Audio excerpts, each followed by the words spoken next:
There we go. Welcome to the Lincoln City Council meeting of February 22nd, 2001. In accordance with LB 898, please be advised that a copy of the Open Meetings Act is posted at the back of the chamber by the northwest door. Let us all rise for the Pledge of Allegiance, followed by a brief period of silent meditation.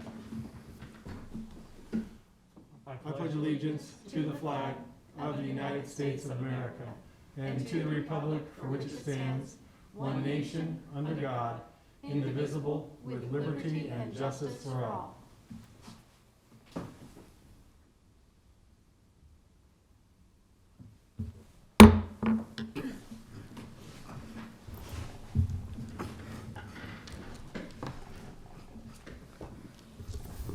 The order of business of the City Council is as follows. The clerk will call the items listed on the agenda under public hearing. Anyone wishing to speak on an item should come forward after the clerk reads that item. The applicant and those in favor should speak first, then those opposed. The applicant may then make one short rebuttal. Each speaker should begin by stating their name, address, and whether you are speaking in favor of or in opposition to the item. Testimony is limited to 5 minutes per speaker. After all public hearings, the council will vote on resolutions and items listed under third reading. On the second and last Mondays of the month, immediately prior to adjournment, anyone may speak on any issue not on the agenda for that date, nor planned for a future agenda. I also want to address 2 items. Last week, the community shared a concern to have more screens available to watch the meeting. We've placed more chairs, more screens, and more space for individuals to watch their council meeting. We placed more chairs to encourage folks to spread out through the hallway. We placed 4 screens in that hallway as well. Seating and screens are also available in the Luxford studio. And in addition, you may watch the meeting on your phone through the YouTube app at LNK TV City. Second thing is, over the next week, we will be taking up the issue of how best to open up the council chambers. Now that the COVID risk dial is in yellow, we must start making movement that mirrors what other groups are doing. When our council chair has returned, we will continue discussion on how to ensure that our meetings are accessible and safe for all Lincolnites. Councilman Christensen? Yes, as a point of personal privilege, I'm moving that item 9D on our agenda, 21R-9, be removed from the agenda. This item discusses the end of the declared state of emergency. The purpose of this is to allow it to come back later with a certain date and allow the public the access to the open mic or open meeting to discuss this subject if they so please. Point of order. Councilwoman Raybold? According to the rules of City Council, reintroducing an item should be done at the time it is listed on the agenda and not out of order. I'm not reintroducing anything. I'm sorry, asking it be requesting that we remove it from pending no date certain. Mr. Chair, I want to make a second so we can discuss it. Okay. Well, point of order, it is inconsistent with the City Council orders in terms of how we address these items. They are to be addressed in the order of the agenda. So we'll address Councilwoman's point of order first, and then once we get through that, then we'll entertain the second to discuss the actual motion. Well, if that were the rule, then when this item was taken and placed on indefinite pending, that was done out of order as well. That is incorrect. It was done exactly at the precise time as Sony, the clerk, read the item that was on first reading. That is incorrect.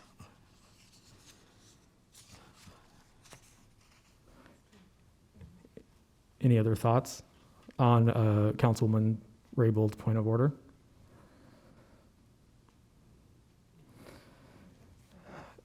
Do we have a city attorney here who could help us guide this? On the point of order? Here, I can read you Rule 3.3-26, change to the order of business.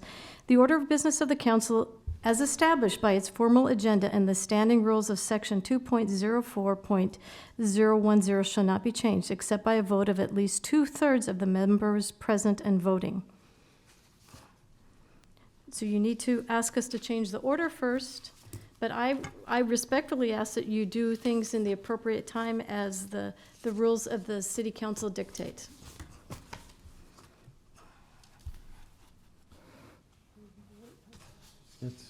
You get to rule. Okay. Councilwoman Raybold's brought up a point of order. We'll ask City Attorney Christie to provide some insight on if Councilman Christensen's motion is out of order or not. And so that, you just stated the question. The question is if it is out of order, right, to, Of the agenda, to address an item that's on the agenda, and Councilman Christensen opened up with that item and requested that it be removed from the pending list, no date certain. And I said, that is inappropriate, because Rule -3 3-26, change to the order of business. The order of business of the council as established by its formal agenda and the standing rules of section 2.04.010 shall not be changed except by a vote of at least 2/3 of members present and voting. And traditionally and historically, according to the rules of the city council, we address that item when it's listed on the agenda. so I think what Councilman Raybold, what you're suggesting is that he make his motion when we're on item number 9 pending list. That he may make that motion when we get to that item and not anytime sooner. Unless 2/3 of the body vote to change the order of the formal agenda that has been listed to the public. Councilman Christensen, does that work to make the motion then when we get to that Sure. item? Yeah, I mean, I guess I didn't state my position, but yeah, if that's agreeable, I think that would, Yeah. Well, that's the rule. yeah, I think That's if the that's rule. agreeable.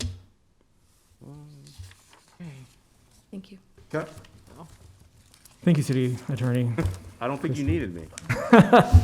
Mr. Chair, so does he officially need to say he's ruling in favor of, or does this conversation just? I think the way that, just to be clear, I think the way that the council rules are written, it makes sense to make a motion that relates to pending items when it comes up, which would be it's item number 9 on the agenda.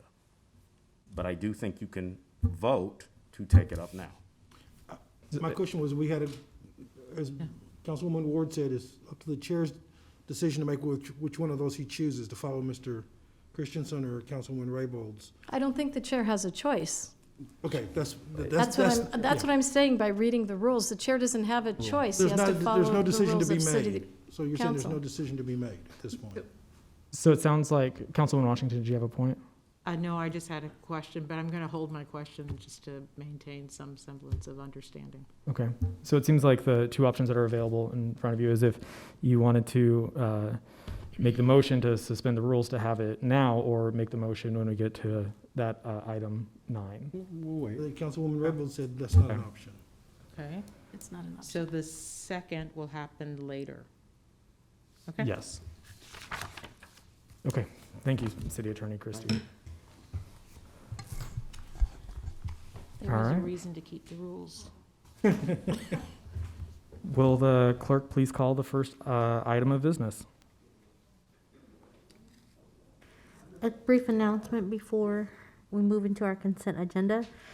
If you still wish to appear in person on an item on the agenda, you may come to the County City Building at 555 South 10th Street. Limited seating is available in council chambers, and testifiers are asked to wait in the Bill Luxford studio or in the hallway until your item is called. Then you can enter the council chambers and come to the podium. After you are finished speaking, you can exit the chambers through the door to your immediate left. If you have any other concerns or wish to express to the City Council, you may also email them at councilpacket@lincoln.ne.gov. First item on our agenda today is the consent agenda, sections 1 and 2. Is there anyone here that would like to speak on this item?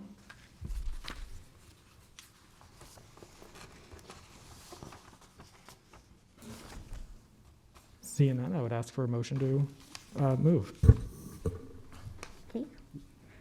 Item 1A is setting the hearing date of Monday, March 29, 2021 at 5:30 p.m. for Board of Equalization meeting for Saunders Avenue Special Assessment Repaving District Number 159, introduced by Ward. So moved. Second. Introduced by Ward, seconded by Christensen. May we please have a roll call vote? Any discussion? May we please have a roll call vote? Christensen, Yes. Raybold, Yes. Schob, Yes. Ward, Yes. Washington, Yes. Bowers. Yes. Motion carried 6-0. Item 1B is setting the hearing date of Monday, March 29, 2021 at 5:30 for Board of Equalization meeting for Cornhusker Highway and Fletcher Avenue Special Assessment Sewer District Number 1189, introduced by Ward. So moved. Second? Introduced by Ward, seconded by Raybold. Any discussion? May we please have a roll call? Ward, Yes. Washington, Yes. Raybold, Yes. Christensen, Yes. Schob, Yes. Bowers. Yes. Motion carried 6-0. Item 1C is setting the hearing date for Monday, March 29, 2021 at 5:30 for Board of Equalization meeting for Greenwood Street Special Assessment Water District Number 1210, introduced by Ward. So moved. Second. Any discussion? Introduced, seconded by Christensen. Any discussion? Okay, seeing none, we may please have a roll call. Christensen, Yes. Washington, Yes. Schob, Yes. Raybold, Yes. Ward, Yes. Bowers. Yes. Motion carried 6-0. Item 1D is setting the hearing date of Monday, March 29th, 2021 at 5:30 for Board of Equalization meeting for South 16th Street to South 17th Street between E and F Streets, Special Assessment Alley Repaving District Number 52, introduced by Ward. So moved. Second? Moved by Councilwoman Ward, seconded by Councilwoman Raybold. Any discussion? May we please have a roll call? Schob, Yes. Washington, Yes. Raybold, Yes. Ward, Yes. Christensen, Bowers. Yes. Motion carried 6-0. Item 1E is setting the hearing date of Monday, March 15th, 2021 at 3 p.m. on the assessment of fees, penalties for neglected buildings on property located at 5320 Layton Avenue, 2958 North 54th Street, 3640 South 56th Street, 5120 L Street, 1609 South 27th Street, 1641 South 6th, 3015 N Street, 1920 South 11th, 2626 North 36th, 922 South 20th Street, 234 South 38th, 3141 48th Street, and 1028 Furnace Ave, introduced by Ward. So moved. Second. Moved by Ward, seconded by Washington. Any discussion? May we please have a roll call? Christensen, Yes. Ward, Yes. Washington, Yes. Raybold, Yes. Schob, Yes. Bowers. Yes. Motion carried 6-0. Item 1F is setting the hearing date of Monday, March 15th at 3 p.m. on the assessment of costs incurred by the city for building demolition on property located at 2626 North 36th Street, 820 South 9th Street, and 3015 N Street, introduced by Ward. So moved. Second. Moved by Councilwoman Ward, seconded by Councilwoman Washington. Any discussion? Roll call vote, please. Schob, Yes. Washington, Yes. Raybold, Yes. Christensen, Yes. Ward, Yes. Bowers. Yes. Motion carried 6-0. Items 2A and 2B, I'll call together for a vote. A clerical correction on item 2B, just to make note that the Adventure Golf Center is applying for a Class I liquor license. The agenda currently states Class C, so we'll make that correction on our action for tomorrow and on our resolution. So item 2A and 2B, introduced by Christensen. So moved. Second. Introduced by Christensen, seconded by Washington. Any discussion? May we please have a roll call vote? Ward? Schob? Yes. Christensen? Yes. Raybold? Yes. Washington? Yes. Bowers? Yes. Motion carried 6-0. That ends our consent agenda. Next is our public hearing liquor resolutions. I'll be calling items 4A and 4B together, and a clerical correction on item 4B as well. The application states Jonathan J. Yazaki. The correction from Investigator Parker stated that it should be Jonathan J. Y. Smith. So item 4A is application of Mug Hills Indian Cuisine LLC, doing business as Mug Hills Indian Cuisine, for a Class C liquor license located at 1501 Pine Lake Road, Suite 5, and the related manager application of Mr. Jonathan J. Y. Smith. Is there anyone here who would like to speak on this matter? Seeing no one, please call the next item. Item 4C is the manager application of John W. Harden for Lincoln Country Club, doing business as Country Club of Lincoln at 3200 South 24th Street. Is there anyone here that would like to speak on this item? Mr. Chair, I move approval of items 4A, B, and C. Second? Moved by Councilman Christensen, seconded by Councilwoman Raybold. Any discussion? May we please have a roll call vote? Washington, Yes. Schob, Yes. Christensen, Yes. Ward, Yes. Raybold, Yes. Bowers. Yes. Motion carried 6-0. That ends our public hearing liquor resolutions. Move on to section 5, which is our public hearing resolutions. Item 5A is miscellaneous 20003, declaring the Wayuka West redevelopment area generally located from O Street to Vine Street between North 35th Street and the western portion of Wayuka Cemetery as blighted and substandard. Good evening, Council. I'm Dan Marvin. I'm the Director of Urban Development.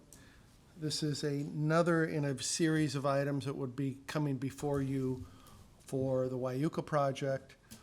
Just to kind of recap, some time ago, this body approved a $10 million bond issue. That bond issue was not an obligation of the city government. We're just a conduit facility for their application for tax credits that are going before Nebraska Investment Finance Authority. The next stage in this is declaring the area blighted and substandard. The blight vote is related to a study that was commissioned by the developer. That study was paid for by the developer, and they'd hired Hannah Keelan to do an analysis of this. The blight study went before the Planning Commission on January 20th, received a unanimous vote of support. The reason it received the unanimous vote of support is because the blight study did find that the area does meet the state standards for dilapidated and in need of blight. So with that, I'll open this up for any questions if you have any. Does anyone have any questions for Director Marvin? Okay, I do. Councilwoman Washington?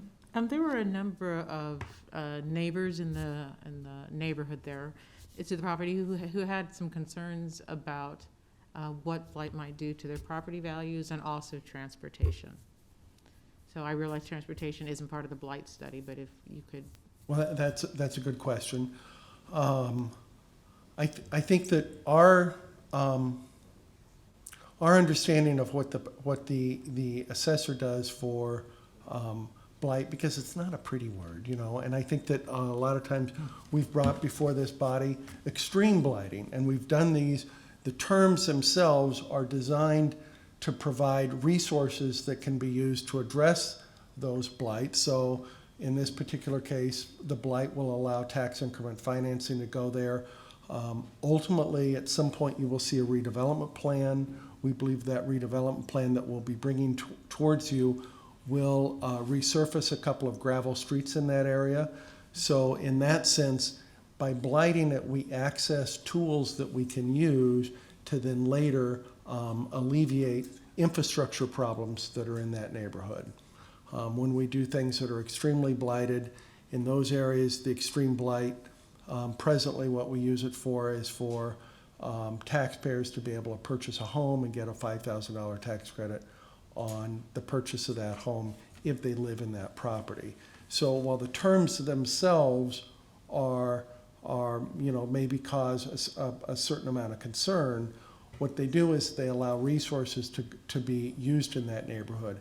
And in terms of property valuations and resale values on properties, we've never seen valuations go down. Some of them, some examples of some of the blighted areas in the downtown have seen revitalizations and property values go up after projects have accessed tax increment financing and their neighbors have been able to do that. So that would be my answer to the question.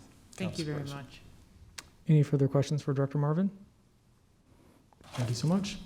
Is there anyone else who would like to speak on this item?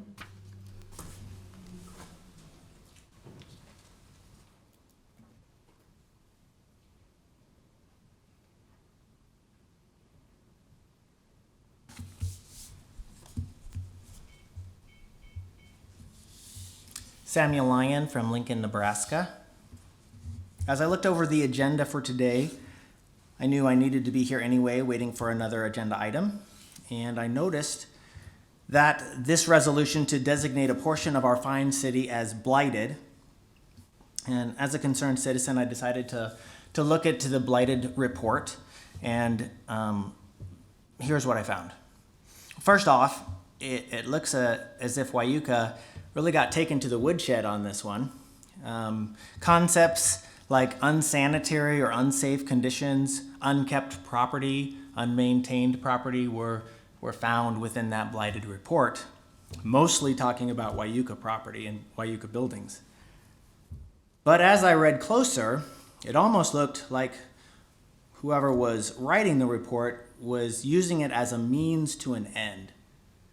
In other words, they weren't actually looking for blight, they needed to find blight. And that is the case, isn't it? If you want to use TIF financing, the area has to be designated as blighted. Well, let's consider some of the things that the report called out. Things like a cracked stucco on one of the buildings of the Wyuka property, paint that was needed in a few areas on the building, a new roof or roof problems. This sounds like normal maintenance to me. Maintenance that a general property owner would be responsible for, and certainly Wyuka has the capability to take care of these issues. But further than that, it talked about unkept lawns, weeds on the back portion of the property. I know that Wyuka has a lawnmower and can mow the lawn. Weather stripping on one of the doors. Are these really issues that have no remedy through the government or police powers? The only thing that will solve these issues is to designate it as blighted? It seemed odd for a property owner such as Wyuka, an established and well-respected business and establishment in Lincoln, to have these issues leveled against them. But also I noticed that the TIF financing that was spoken of wouldn't even go to solve these issues. The TIF financing would go to build a 98-unit apartment complex in a neighborhood surrounded by 2 family unit buildings. It wouldn't go to fix the stucco. It wouldn't go to paint the buildings. It mentioned sidewalks on O Street and Vine Street that don't have enough space between the vehicles and the pedestrians. But none of the TIF financing would address that issue at all for either side. Seems like the only thing that the TIF financing would do would be to take care of the mowing and build that 98-unit building. Additionally, it referenced a few properties, one being 3600 R Street, which had a picture of it. And yes, it used to be blighted several years ago. It and a duplex on that same street were 2 of the worst properties there. But that property sold for $79,500 to a private equity developer or private equity firm who remodeled it, and it recently sold for $230,000. The duplex that was also blighted has also been refinished and is looking really nice. And those 2 buildings on 36th Street are 2 of the nicest buildings on the street. Which makes me wonder, is it really necessary to designate an entire neighborhood as blighted simply to gain funding for a developer that would like to build there? It seems to me that it would be an insult to the fine property owners of the Hartley neighborhood to slap blighted on the neighborhood simply to gain that funding. Besides the fact that there are other actually blighted neighborhoods that could use that TIF funding, and this would be stealing that funding away from them. Just some concerns that I had as I was looking through this report that was funded by the developer, and made me wonder, was it a means to an end, or is it actually blighted? I would encourage you not to slap a blighted designation on these fine property owners if they don't deserve it. Thank you. Any questions for Mr. Lyons?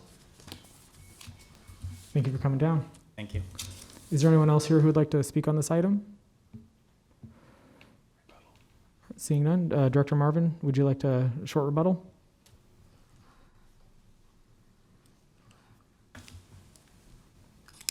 Well, what you will be seeing,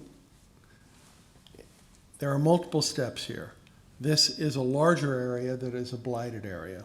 What will be coming forward will be a smaller area, which is a plan amendment. That's a sub-area within the entire blighted area, and that would address the issues that we were talking about earlier, which would be the gravel roads in that area and some of the other difficulties. When they go through on the report, they identify the state statute that is allowable to qualify this as a blighted district, and some of those would be the existence or defective or inadequate street layout. I think that that's a condition that exists over there.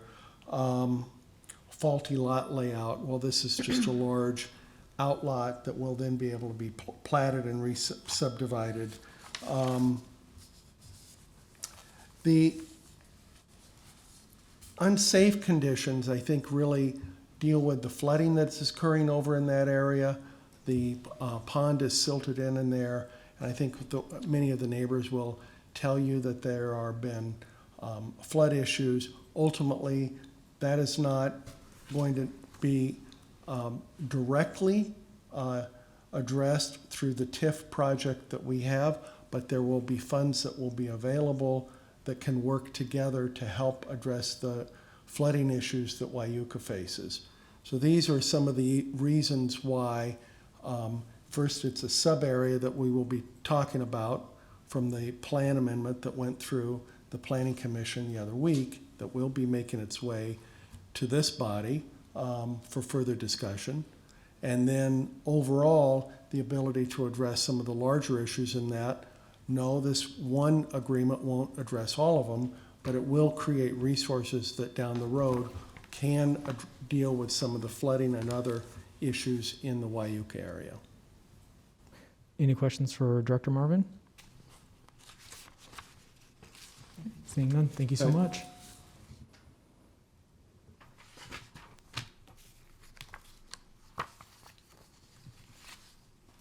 Can we move on to the next item, please? Move on. Move on, yeah. Item 5B, Comprehensive Plan Conformance 20018, application of Urban Development Director to review as to conformance with the 2040 Lincoln-Lancaster County Comprehensive Plan. 2 proposed amendments to the south of downtown redevelopment and strategic plan. 1, extending the boundary of the plan south to include the area between 16th and 17th Streets to Garfield Street. And 2, adding the 1645 Washington Street redevelopment project for renovation of an existing 8-unit apartment building on property generally located at 1645 Washington Street. Welcome back, Director Marvin. Good evening, Dan Marvin, Urban Development. I'm going to put a map on here to show you where 1645 is at. We'll see if it picks up. I think it's on. Yes. So this body approved the south of downtown redevelopment strategic plan and redevelopment plan. And as that was happening, we had a project over here on Washington Street. And so what we are doing in the vote today is to extend down so that we can include that area, because we have a project at 1645. That project is a project that will rehab an older home. Eventually, there will be a redevelopment agreement that will come here. We expect that the redevelopment agreement will provide affordable housing on that property. And we believe we're working within the spirit of what the Affordable Housing Action Plan said, which is to try to find ways to preserve existing housing stock and to make it livable and make it affordable. So the plan today is to adjust the boundary so that we would be able to move forward down the road with a redevelopment project at 1645 Washington. Any questions for Director Marvin? Councilman Shob? Yes, thank you, Mr. Chair. Mr. Marvin, would you put that map back up again? Sure. And show me where the existing boundaries for the south of downtown and what area we're moving into Okay, this is basically the area for south of downtown. And to just extend the boundary from, I believe this is A Street, and dropping it down To Garfield. to Garfield, and so that we can cover both sides of Washington Street. My first thought is why not go all the way over to 10th Street? But There was a fair amount of discussion about that. We don't have a project over in those areas. So we could come back and extend it in if the we had a future? project and at some point in the future, we could extend it over there. Thank you. That was kind of I appreciate you answering my question. Thank you. And I want to thank, I'm sorry, Mr. Chairman. No, May I- Councilwoman Washington. I want, Mr. Marvin, I want to thank you for using this clear map, because as I was delving into the materials that we had to prep on this, the other maps looked like we were cutting donut holes, and it was confusing. I was going to ask you to clarify that, but this one is super clear. And even though we're not talking about the redevelopment plan right now, do you want to give us any hints about the affordable housing metrics? Are we talking 80, AMI, 60? What we would anticipate that typically for apartments, what we would insist on is 60% area median income and not above a 30% cost burden for that individual. And on this project, the expectation is that they would not be, they could not discriminate based on income, and that all the units would be affordable. Thank you. That's our expectation. Thank you. Any other questions for Director Marvin? Seeing none, thank you so much. Is there anyone else here that would like to testify on this item?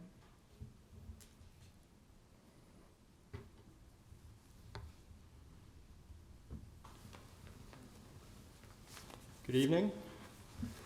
Michael Sands, 1700 Farnham Street, on behalf of Dream Vesting Capital, who is the proposed redeveloper for the project.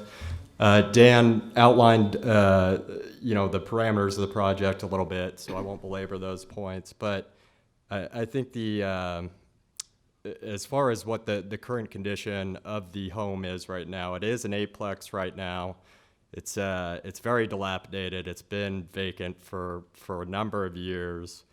It's been an eyesore to the community or the near south neighborhood there. My clients have met with the neighborhood association and the interested parties in the community.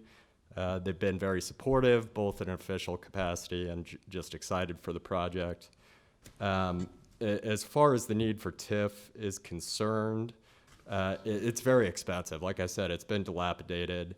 An 8-plex, isn't going to turn into a passion project usually, where somebody comes in, likes the bones, and turns it into single family. So it's just too expensive. And as far as the conversions and upgrades that need to happen, those are very expensive just to keep it an 8-plex as well. So there is a genuine need for tax increment financing. My client thanks the city and for their support and consideration of it, and I'm certainly happy to answer any questions that you might have. Does anyone have any questions for Mr. Sands? Seeing none, thank you so much. Thank you. Is there anyone else who would like to testify on this item? No? Okay. Director Marvin, is there anything else you'd like to say as a rebuttal? Okay, thank you so much. All right, we'll move on to the next item then. Thank you. Item 5C is approving the consultant agreement between the city and PennLink Ltd. to update the CGIS system for the city of Lincoln and Lancaster County. Good evening. Thank you very much. David Young with the IT department. The CJIS system, or Criminal Justice Information System, is our CJIS application. It is a purpose-built application, 1977. We had one of the first mainframes delivered to the city, City Hall down the street. It took about 2 years, and they built the first workflow. Over the last 40 years, that has grown to 23 workflows, supporting 27 public safety operating divisions across 16 agencies. This project will start and will go for 6 months to a year to do the engineering study And then a phase 2 contract will come before you to actually do project implementation. Many of you have sat through discussions in directors about CGIS. I'm happy to answer any questions. Pat Severson with PenLink, our vendor for the project, is also available for any questions. Does anyone have any questions? Councilman Show? Thank you, Mr. Chair. Thank you, Mr. Young. You're correct. We have sat through lots of conversations about this, and the system did need to be updated. There was a lot of conversation about something off the shelf, some type of COT system to plug in. This is a more efficient way to go? This is a more cost-effective, or is that what we're going to do now? See if it is. So yes, what you're referring to, this is about 3 years in the making. So in 2018, the city and the county, this is a joint agency project, commissioned a study, over 400 pages that identified all of the different business pieces of the system, and it created an estimate of about $10 million to buy off-the-shelf products, multiple off-the-shelf products, to do what our one product does today. We did go through an RFP process competitively, and what we chose was somebody to come in and take our mainframe architecture and existing workflows and move them to a server-based architecture. So yes, this is a more efficient way to do the process, and it will, we believe, will be cheaper, significantly cheaper. Then As there's you'll a big- notice the price tag on this project. There's a big thank you there then. Councilman Christensen? So CGIS, when it was first designed and implemented, was unique, custom-built for the city, correct? It was custom built by the city. By the city. Yes. Right. So in the October 1977 Journal Star article, it has a picture of Tim Clare, who still works here, helping wheel in the big mainframe. So this was originally written in-house, and what happened was Tim Clare worked for, Tim Weeding, I'm sorry, worked for IS, and then Claire Lindquist worked for the Lincoln Police Department. He is a ex-police officer who moved over to the IT side. And together, they started down the path of writing these applications for the mainframe, writing the different workflows. Later on, Sharon, and I'm going to forget Sharon's last name, started over with the Sheriff's Department. The Sheriff's Department came on board, and then a gentleman named Nate Atkins started at Corrections, and they came on board. Yeah. And it's just grown since then. So it's all been written in-house, which is why the report said it would take multiple different applications in order to recreate the functionality that So I we have. guess coming to the point of the question is, so this will remain a custom product for the city of Lincoln? At this stage, we're looking at the engineering piece of it, and the reason we partnered with PenLink is to make it multiple options. But we will not be programming it ourselves. We'll be partnering with PenLink and a company called Don't Panic Labs to program it. Councilwoman Raybold? Well, this is, the talk about CGIS and updating and correcting it started a long time ago when I was on the county commission and on the IT team. The question to you is, thanks for being here, but is it possible with PenLink on board to really fine tune it? Is it something that the city and PenLink can turn around and sell out to other criminal justice systems? And save them millions of dollars instead of buying off-the-shelf items that cost There's cities. $10 million? Yeah, and that's actually something that we included in our initial discussion and proposal, that should this develop into something that could be gone to other agencies, we would kind of structure that to be able to do that and partner with David and his team. And it's in the final contracting stage, is that something to look at. At this engineering stage, there's nothing going to be really contemplated, but that it was something we did contemplate in our discussions. Terrific. Councilman Shob? Thank you, Mr. Chair. Would you tell us a little bit about your organization Sure. and your experience and how you got here? Yeah, so PenLink was actually founded here in Lincoln, Nebraska a little over 30 years ago. Actually started with a partnership with the city of Lincoln and the Lincoln Police Department, and since grown into supporting about 400 law enforcement related agencies, federal, state, local. Have about 100 people, total employees, about 95 of them here in Lincoln. So Lincoln bred, Lincoln company overall. Again, supporting our entire customer base is law enforcement. There's a smile under here. Yeah, exactly. Exactly. Any further questions? I don't have a question, but I have a comment, and that is, I am thrilled that we're at this point and that we've got a contract for the engineering, and we can see that we're going to get a contract for the next piece of it Here. in a while. Yeah, well, I'll speak for Penlink. We're excited about the project as well, so glad to hear that. Thank you. Thank you so much. Thank you very much, counselors. May we please move into the voting session on these resolutions? The, Oh, one more, okay. one more commenter. Yeah. Ms. Kinsey.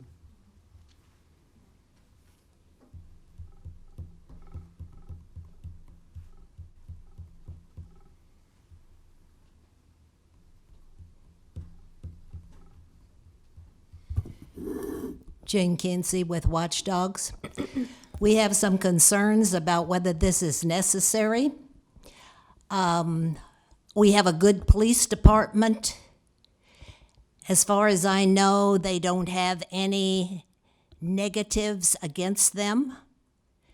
And I don't anticipate that they will, because they are community policing and trying to keep in touch with the community. As I read over the contract, it made reference to confidential issues, which is another word for secret.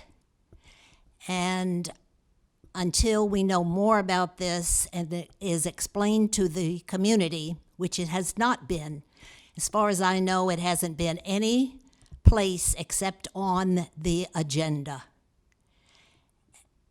We would be against approving this until we know more about it. Our police department has been harassed enough, and they need support. They don't need control or interference with what they've done in the past. So the watchdogs are against it. Thank you, Ms. Kinsey. Does anyone have any questions? Thank you so much. Would you like to provide a rebuttal? Thank you. In short, this is, there are 16 agencies, all public safety agencies that are a part of this. All of them support this. We are just acting as the contract vehicle to move the project forward. Thank you so much. All right, now we'll move on to the voting session for these resolutions. Item 5A is miscellaneous 20003, declaring the Wayuka West redevelopment area generally located from O Street to Vine Street between North 35th Street and the western portion of Wayuka Cemetery as blighted and substandard, introduced by Shob. So moved. Second? Introduced by Shob, seconded by Councilwoman Raybold. Any discussion? Seeing none, I would ask for a roll call vote, please. Shob, Yes. Ward, Yes. Washington, Yes. Christensen, Yes. Raybold, Yes. Bowers. Yes. Motion carried 6-0. Item 5B is Comprehensive Plan Conformance 20018, application of Urban Development Director to review as to conformance with the 2040 Lincoln-Lancaster County Comprehensive Plan to proposed amendments to the South of Downtown Redevelopment and Strategic Plan, one, extending the boundary of the plan south to include the area between 16th and 17th Streets to Garfield Street, and two, adding the 1645 Washington Street redevelopment project for renovation of an existing 8-unit apartment building on property generally located at 1645 Washington Street, introduced by Shob. So moved. Second. Introduced by Shob, seconded by Washington. Any discussion? May we please have a roll call vote? Housing, good. Raybold, Yes. Shob, Yes. Ward, Yes. Christensen, Yes. Washington, Yes. Bowers. Yes. Motion carried 6-0. Item 5C is approving the consultant agreement between the city and PennLink Ltd. to update the CGIS system for the city of Lincoln and Lancaster County, introduced by Shob. So moved. Second. Introduced by Shob, seconded by Christensen. Any discussion? Councilman Christensen? Well, this software, which plays an integral part of our law enforcement apparatus here in our city, was designed the year before I got out of high school. And here I am, maybe a couple of years from retirement. So it is in desperate need of updating. It is used on a daily basis almost a minute-by-minute basis by our officers in the Lincoln Police Department as a force multiplier, allowing them to do their jobs correctly. They have computers in their cars that are hooked into this system that allow them to have real-time information on people who are doing bad things in our community. If this system were to fail, and it's not beyond the realm of possibility, considering how old it is, we would be in a world of hurt in our city. This is needed. I support it. Ditto. Any other further discussion? Good thing. Very good thing. All right. Seeing none, let's please have a roll call vote. Christensen, Yes. Washington, Yes. Schob, Yes. Raybold, Yes. Ward, Yes. Bowers. Yes. Motion carried 6-0. Our next section on the agenda is Section 6, Public Hearing Ordinances, Second Reading, and Related Resolutions. I'll be calling items 6A, 6B together. Oh, excuse me, and 6C together. Item 6A, Annexation 20013, application of Mark Lewis doing business as Lewis Homes to annex approximately 4.84 acres and adjacent right-of-way, including the remaining portion of Lot 122 in South 98th Street for property generally located at 8455 South 98th Street, and the related conditional annexation and zoning agreement between the city and Roger Byrne to annex approximately 4.84 acres and adjacent right-of-way, including remaining portions of Lot 21 in South 98th Street, as well as the related change of zone 20035, application of Mark Lewis doing business as Lewis Homes from AG Agriculture District to H3 Highway Commercial District on property generally located at 8455 South 98th Street. Good evening, council members. My name is Mike Eckert with Civil Design Group, representing Mark Lewis, who is in the process of attempting to purchase this piece from Roger Byrne. I just want to give you a couple quick overviews of history on the piece. Has some unusual nature to it in the respect that it is on the very, very far southeast corner of town. So this is Highway 2, this is Yankee Hill, and then it spurs off to be 98th Street. And so this is a very interesting piece in the respect that it's actually part of the Cheney SID, or was, and Roger, the landowner, worked through last year to get it detached from the SID so that it could pave the way for it to become part of Lincoln. The other somewhat unique element of it is that it does sit quite lower than the surrounding ground. These are some developing single-family home lots here, and the site's about 20 foot below that. And as such, Planning and Public Works did some good planning in that there's a pedestrian easement here that was also intended to be the way that we can access sewer and water. And so we will be accessing the sewer main in Topher. We will be using the source of water there to the site as part of the annexation agreement, since we'll be using a private lift station, that the land has to remain on one lot, and there's other conditions. And so, but it was good foresight on their part that there's this piece of land that's basically right next to Lincoln, and so we hope to provide some productive commercial use to it. It does have a restricted zoning use in the agreement to, basically it's called heavy commercial uses. Let me correct that. Heavy, I think it's contractor. Heavy commercial services uses.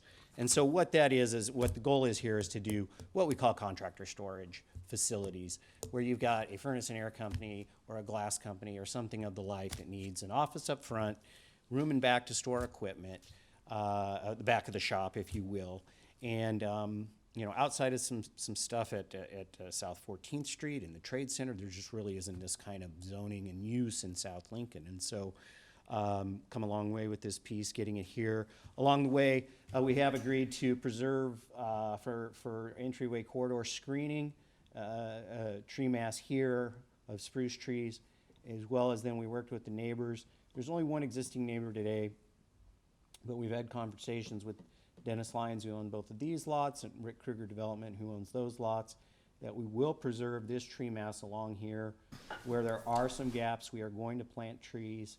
That is in the zoning agreement too, that has to be done. And prior to building permits, we have to come in with our full grading and drainage plan, show detention, everything else we're doing. I have a site plan if you'd like to see it, but, so with that, we're bringing like I say, a piece that has kind of been there for a while, but it is on our entryway corridor. We're protecting that and going to be able to bring some good, about 50,000 square foot of commercial real estate onto the tax rolls. So I'd be happy to answer any questions you have. Are there any questions? Councilwoman Washington? Hello, how are you? Good. Great. So there were a couple of folks who stood in opposition to the project in front of the Planning Commission, and they've taken the liberty to continue to send emails. So I just wanted to pass along a couple of questions or their concerns. Okay. So some of their concerns had to do with the site layout that you have there on your stack and the adjacent or the residential driveways across 98th. Okay. And some concern that there could be, accidents between that. And so they just wanted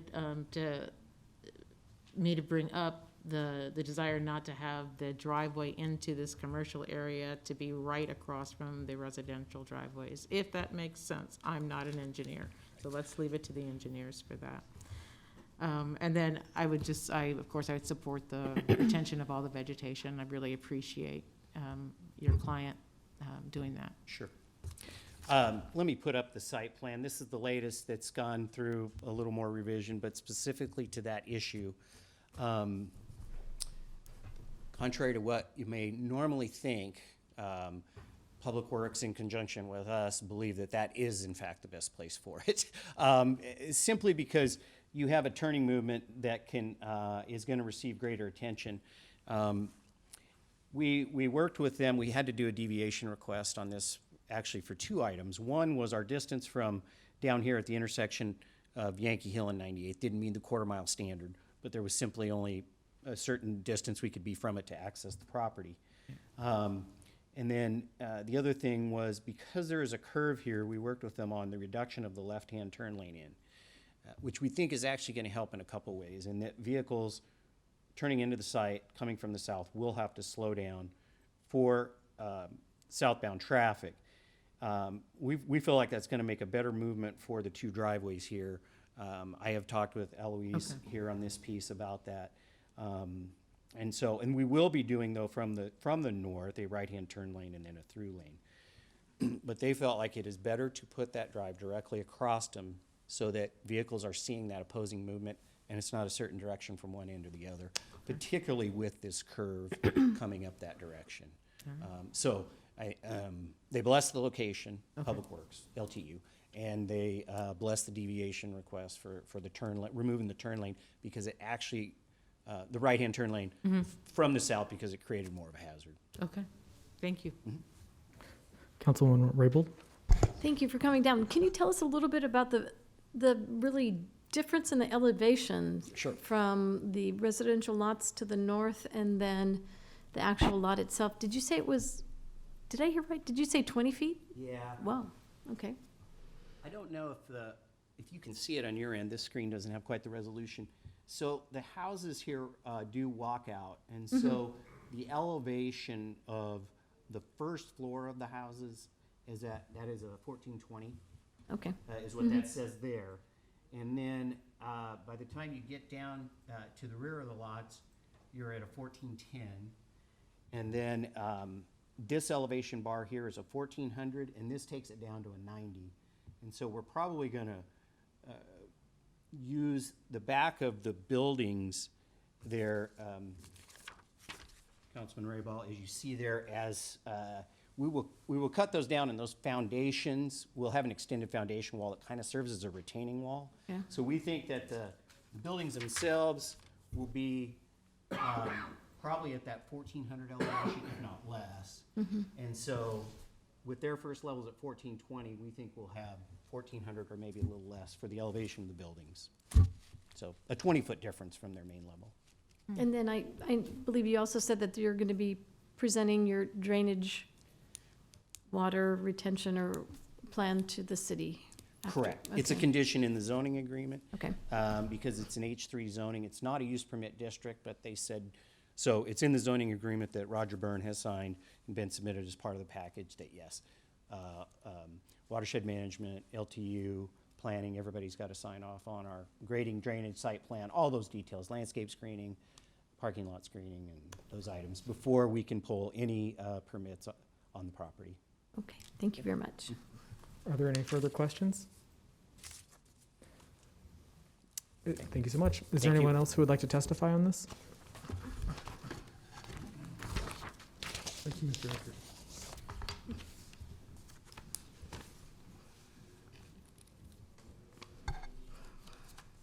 Good evening. My name is Tyler Miles. I am a resident at 9685 Topher Boulevard, Lincoln, Nebraska 68526. I just want to appreciate your time today. I want to address a few points that we talked about at the Lincoln City Planning Commission. I am the one residence that exists that backs up to this lot, and we've had a few of the lots sold based on a lot of the Lincoln Planning Commission and our work with Mr. Eckert here. So one, I just want to say I appreciate the process by which the City Council has followed, the Planning Commission, and we just want to make sure that it's upheld, that the vegetation line as well as in filling the gaps to the adequate screening as agreed are there. So I just wanted to at least show my presence that we do care, the neighborhood does care, and that we want to make sure that these agreements do go in full and that we can fulfill the promises made at the City Planning Commission. Pending any of your questions, I just wanted to make my presence here at the council. I appreciate your time tonight. Thank you so much for coming down. Are there any questions for Mr. Miles? Thank you again so much for coming down. Is there anyone else who would like to testify on this? I do have a question for Mr. Curry, when we finish with testimony. I'm not seeing anyone else step up, so Director Carey? Mr. Chair, I have a question for Mr. Curry, please. Absolutely. I did that on the microphone.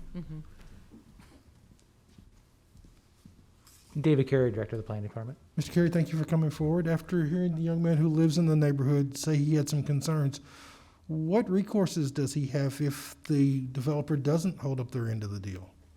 Well, the good news is that, like was stated, through this process, we have actually come to an agreement on that. So there's a full-fledged agreement that you're considering tonight, and we'll be acting on next week, that includes the vegetation requirements that the neighbor has said that he just wants to make sure that it get put in. So the developer is actually signing into that, and the city staff has worked with them on that to make sure that it's included in the agreement. So I would say there's really nothing in question right now, that's a performance step that the developer has to take in order to move through the process and do the project.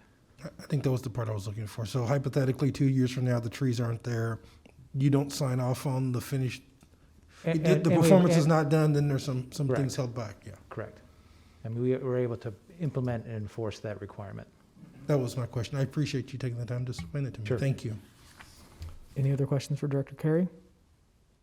Thank Seeing you. none, thank you so much. Anyone else who would like to speak on this item?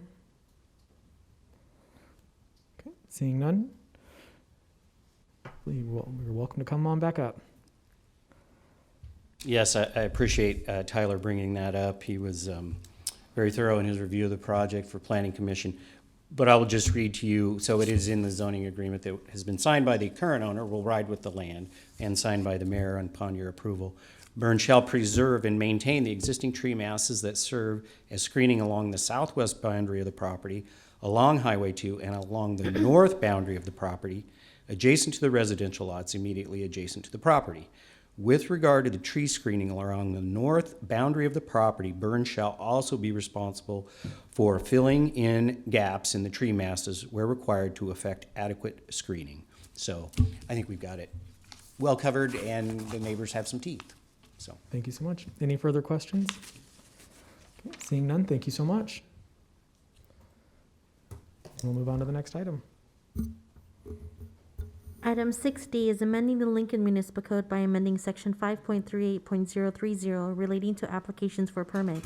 Contents to add requirements to the information required on an application by amending 5.38.040 relating to compliance with minimum standard housing and inspection to require that the affiliated agencies be invited to participate in the annual inspection of a transitional living facility and repealing sections 5.38.030 and 5.38.040 of the Lincoln Municipal Code as hereto existing.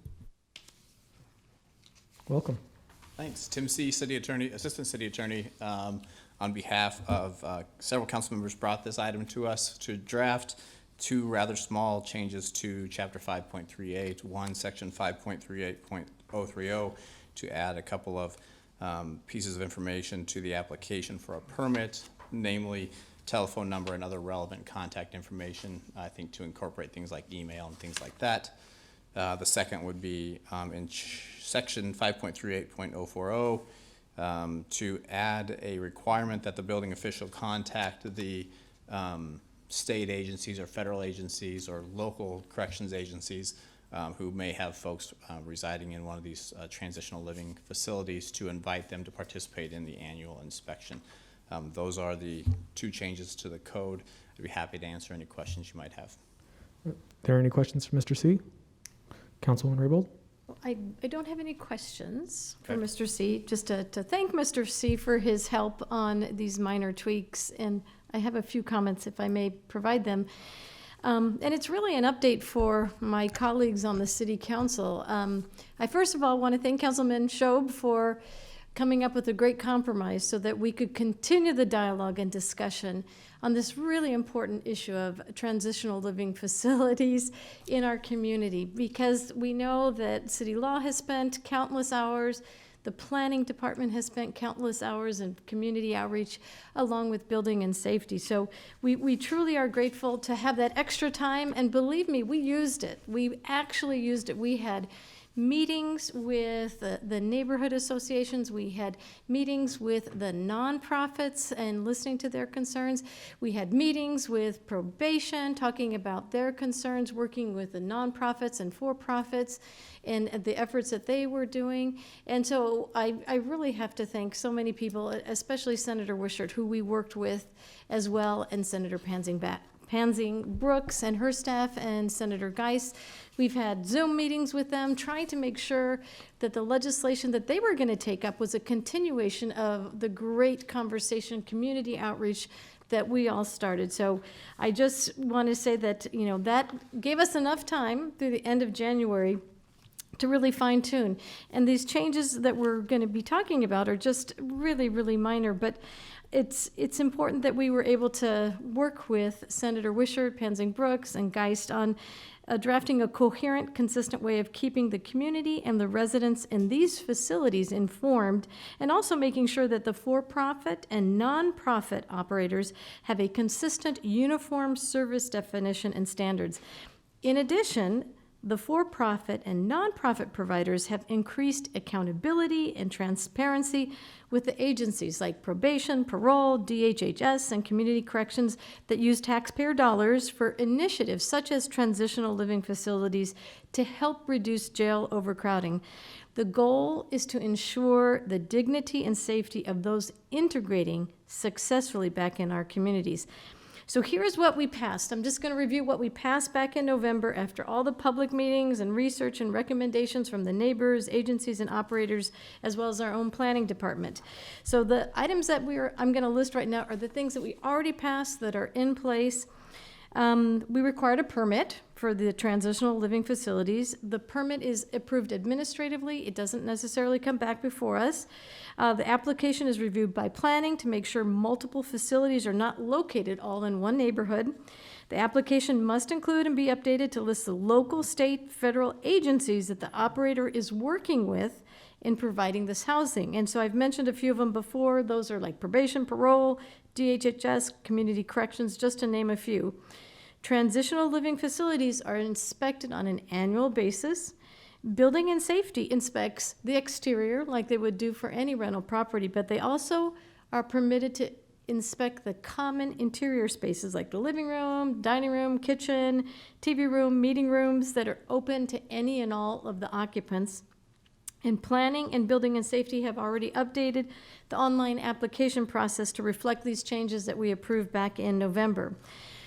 So Mr. C explained very carefully what we are proposing after our continued meetings with neighborhood associations, nonprofit providers, and our state agencies, planning and building and safety, is really very, very, very minor. And I really want to give a lot of shout out to probation and Shane Stutzman and Hannah Glenn for their amazing input. And these suggestions are just so minor, but it allows us to have that greater level of certainty that there's going to be accountability, and having the invitation extended to probation or parole to have their staff member join us in this annual inspection. They have full authority at any point, at any time, without any notice, to go into any of these facilities already.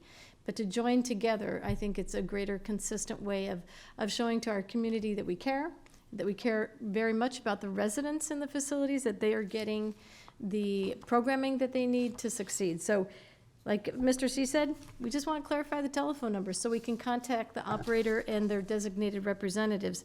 And then prior to the annual inspection, Building and Safety is now required to reach out to all the agencies listed and invite them.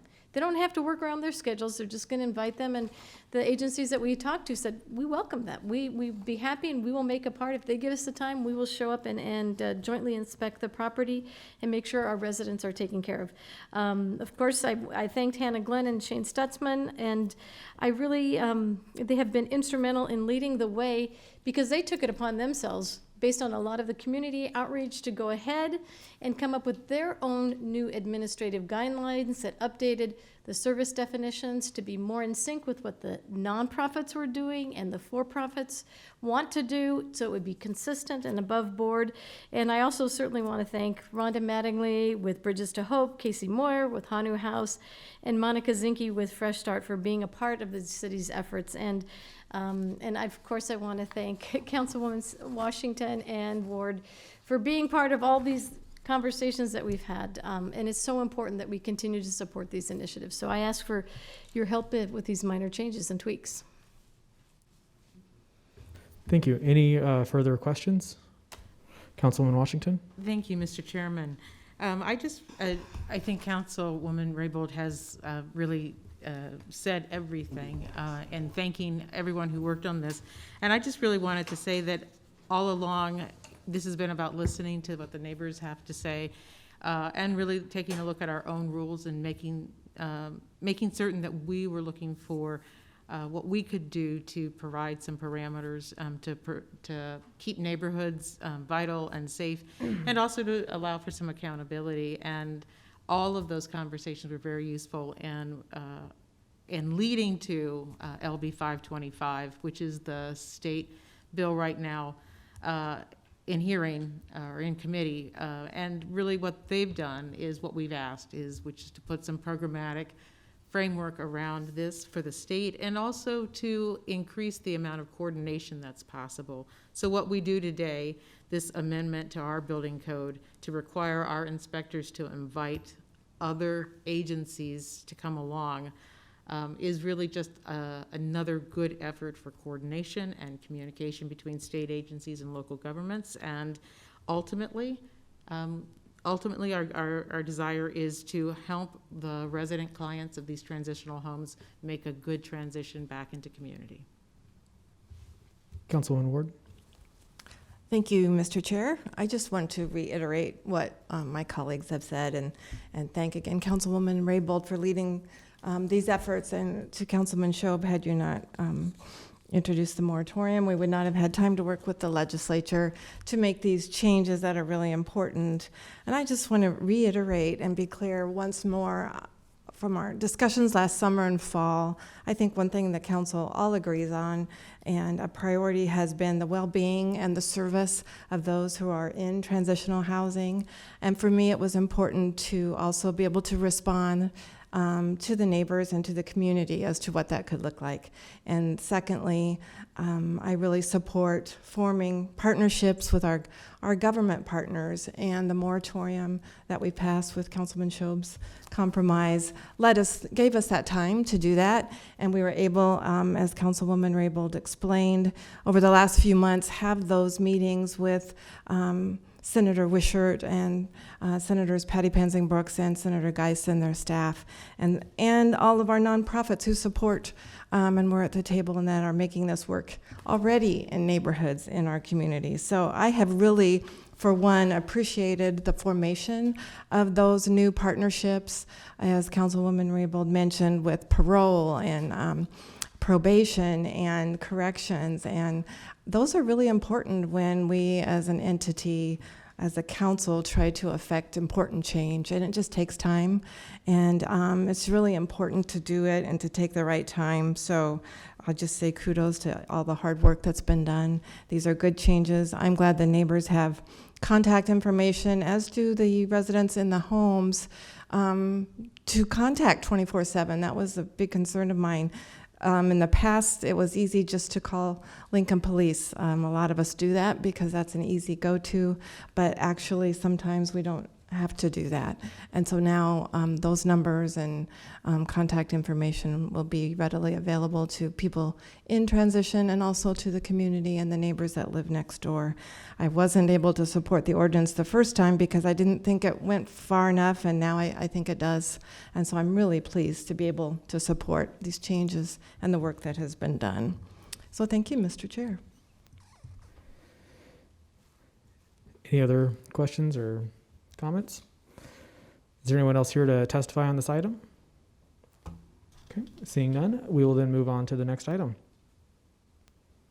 I'll be calling items 6E, 6F, and 6G together, approving the 1040 O Street redevelopment agreement between BIC Development LLC and the city relating to the redevelopment of property generally located at 1040 O Street and adjacent rights-of-way in downtown Lincoln, and the related fiscal year 2020-21 CIP to authorize and appropriate $891,686 in TIF funds for the 1040 O Street redevelopment project, and the related tax allocation bonds for the 1040 O Street redevelopment project in the amount not to exceed $891,686.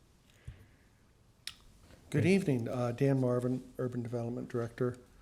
I'm going to be brief because Danae Kolkowski and Craig Geis are here, and I think that they would like to have a few moments to talk about this. But just as a reminder, on October 15th, we went to the Historic Preservation Commission. This project was reviewed by them and approved. We took a plan amendment to the Planning Commission on October 28th, and that received a 7-0 vote. Then later in November, we brought this to this body, the same plan amendment, and it was approved and adopted and moved forward. So what you have before you are 3 items, which are the redevelopment plan, the TIF note, and the adjustment into the CIP. There's a few little differences here, which I think Danae and Craig can get into, but there's a plan A and a plan B, and that is because we think that the first and second floor would likely develop as commercial, and in the downtown area, commercial development yields a lower TIF balance than if it was to be residential. But given the uncertainty of how the second floor would actually develop, we brought forward a plan A and plan B that will be able to optimize either direction. There's allocations of parking within Center Park parking garage, and I will remind this body that the previous tenant in that building was Lincoln Electric System. The number of parking stalls that will be reallocating under this new agreement will be fewer than the parking stalls that we had under originally when LES was occupying the building. We are working through, as the budget presentation talked about, challenges with the parking, but we think that we will, through a number of other repurposing of buildings in the downtown area, be able to get the Center Park garage back to full capacity, and we want to be able to be respectful of the different kinds of uses and tenants that would go on in the downtown. With that, take any questions, or let Danae and Craig come up here. Are there any questions for Director Marvin? Thank you so much.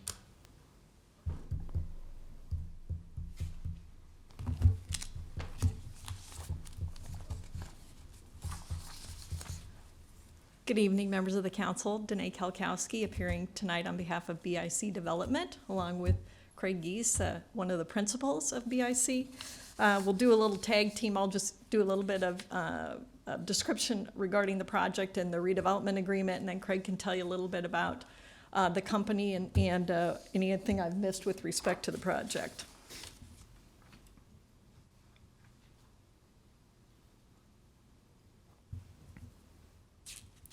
Oh, there we go. The three items on your agenda today, as Dan mentioned, include the redevelopment agreement along with the CIP amendment and bond ordinance that authorize the use of TIF financing, all related to the development of the LES building or 1040 O Street building. This building is a 6-story building that has historically housed the offices of Lincoln Electric System. BIC has an agreement to purchase the building and plans to close within the next couple months. They intend to rehab and redevelop the building in a manner that's consistent with its historical character and with a mix of commercial and residential uses. The redevelopment agreement, as Dan mentioned, provides for a plan A or B, the purpose of which is really to give BIC some flexibility as they're sort of marketing that space to see what we'll end up with. And it really relates to the utilization of the second floor of the building. Under both plans, the first floor of the building is proposed for commercial use and potentially one residential unit. The second floor would either be office, commercial, or converted to residential under the Plan B. And then finally, the top floors, 3 through 6, will all be residential condominium units and common areas. So Plan A contains approximately 17 1- and 2-bedroom condo units with about 12,000 square feet then of commercial use. And under Plan B, we'd add about 5 more residential units and then reduce that commercial square feet down to about 6,100. Primary improvements to the exterior of the building, and I've got one more picture to show, just a few more sides of the building. It's a building we're all pretty familiar with. But the primary improvements really include minor masonry tuck pointing, some stone cleaning, canopy repair and replacement, window replacement is needed. All of these improvements will be in keeping with the historical integrity of the building. So you're not going to notice a huge difference or look to the outside. It's really going to be more cleanup and a little bit of restoration. As Dan mentioned, the redevelopment agreement does provide parking rights in the Center Park Garage, which has right now currently has stalls available. We'll be looking at a redevelopment investment of about 4.2 to 5.7 million, depending upon which route we go, Plan A or B. And the project is anticipated to be completed or substantially completed August 1st of 2022. A maximum of 891,000 of TIF will be utilized for the project to fund the costs of issuance and city fees, along with city streetscape improvements that are planned along O Street and 11th Street, and then site acquisition. We've been working on this for a few months with the city staff, so we really want to thank them for working on this project with us. We appreciate their help and their timeliness on guiding the project through the process, so BIC can be up and running here really quickly once they close on the building. Turned over to you, Craig. Thanks, Danae. Craig Geese, BIC Development. Glad to be in front of the council talking about this project. It's the third of the projects similar size. If you're familiar, we did the Schwartz and the Raymond Brothers redevelopment. So a lot of similarities to what we see in terms of having a residential kind of brought back. In those cases, it was in the Haymarket area, and here it's in the downtown area to try and bring some residential units back in. So that's really a primary purpose of it. The reason for the Plan A and B, frankly, is just the thought of we do have an existing downtown tenant that's interested in staying in the downtown market, so we trying to leave second floor as an opportunity for them to still be in that space. We hope to make that decision pretty quick with regard to the A and B kind of option, but the idea of bringing as many residents, as Danae mentioned, we like to keep one space down on the first floor, frankly, because as we went through the first 2 buildings we did this, there were some folks that were looking for some accessibility type of a space that really, while we had an elevator, they still felt more comfortable being on the ground floor. So having the opportunity to take in what's kind of the north portion of the building that has a space that could be ideal for a single 1-bedroom, more accessible kind of a unit. So the thought there. As Danae said, just glad working with the staff, working through this. We went through a process, or the LES went through a process of selling the building.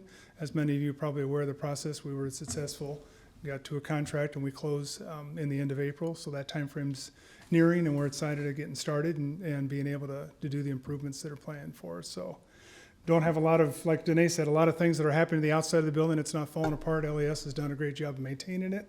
It's really more a matter of trying to get the site and the street improvements and try and make it a more vibrant area in downtown. So as things continue to grow that area, we're hoping to be a part of it. So, Are there any questions? Thank you so much for coming down. thank you. Is there anyone else who would like to testify on this? Seeing none, I would ask that we move on.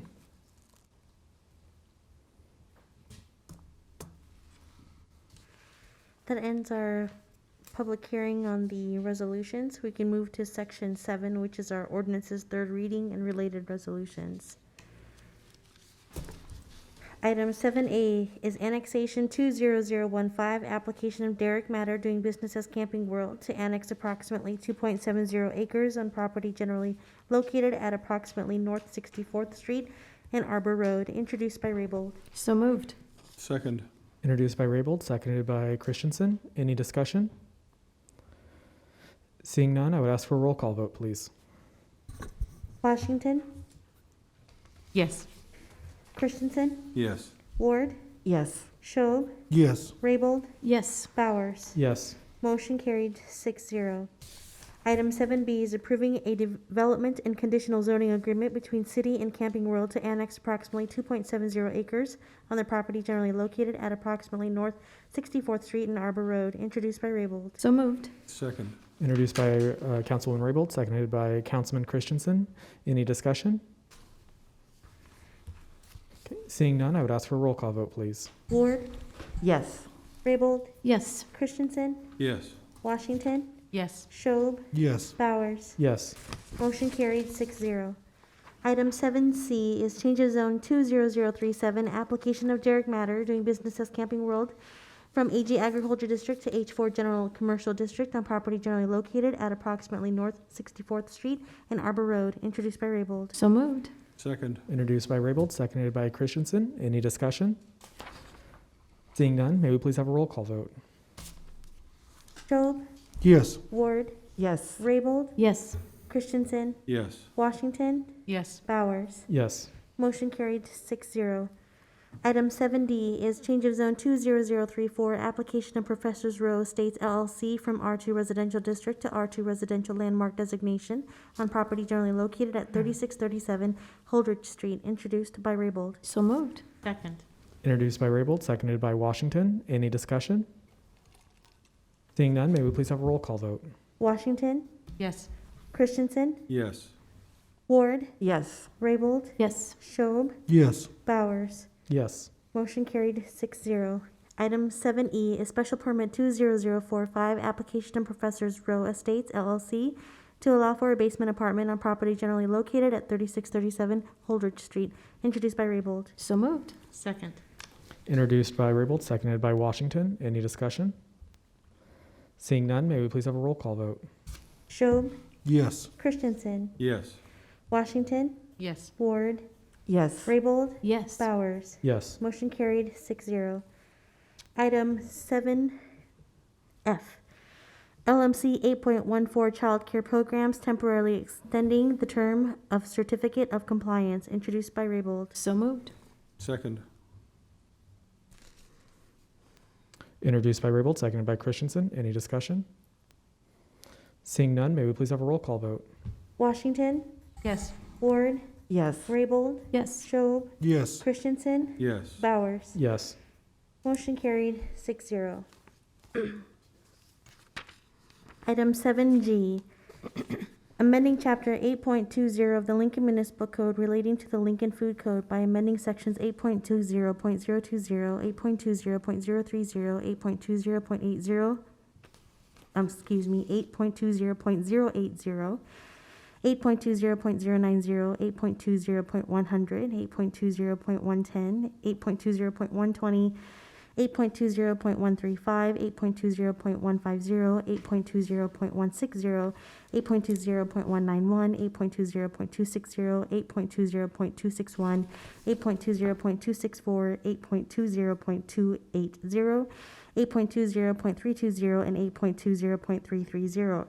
To modify existing regulations for cottage food operations and farmers market vendors, clarifying the registration process, registration requirements, and the inspection process for cottage foods operations and farmers market vendors, by adding a new section numbered 8.20.085, entitled Cottage Food Operation Registration Required, by adding a new section numbered 8.20.095, entitled Cottage Food Operations Registration Process, and repealing sections 8.20.020, 8.20.030, 8.20.80, 8.20.090, 8.20.100, 8.20.110, 8.20.120, 8.20.135, 8.20.150, 8.20.160, 8.20.191, 8.20.260, 8.20.261, 8.20.264, 8.20.280, 8.20.320, and 8.20.330 of the Lincoln Municipal Code as hereto existing. Introduced by Raybold. So moved. Second. Introduced by Raybold, seconded by Ward. Any discussion? That was a lot of 8.2. I gotta find a way to read that faster. Any further discussion? Seeing none, may we please have a roll call vote? Bowers, Yes. Washington, Yes. Ward, Yes. Christensen, Yes. Raybold, Yes. Schob. Yes. Motion carried 6-0. Item 7H is amending sections 2.62.020, 2.62.150, 2.65.020, 2.65.150, 2.66.020, and 2.66110 of the Lincoln Municipal Code relating to dual receipt of payments under Workers' Compensation Act and pension benefits of members killed in the line of duty, and repealing sections 2.62.020, 2.62.150, 2.65.020, 2.65.150, 2.66.020, and 2.66.110 as hereto existing. Introduced by Raybold. So moved. Second. Introduced by Raybold, seconded by Washington. Councilman Ward. Thank you, Mr. Chair. I would move to adopt the substitute ordinance. Motion to amend number 1, which Second. Thank you. Introduced by Ward, seconded by Raybold. What this motion does, and thank you for the second, Councilwoman, is to clarify the definition of killed in the line of duty. Is there any discussion? Okay, seeing no, let's go ahead and take a vote on the amendment to the main motion. Washington, Yes. Christensen, Yes. Schob, Yes. Raybold, Yes. Ward, Yes. Bowers. Yes. Motion carried 6-0. So now we're back to the main motion. Councilwoman Ward. Thank you, Mr. Chair. Before we take the vote, and I just appreciate the time just to say a couple of more things about this very important ordinance and changes.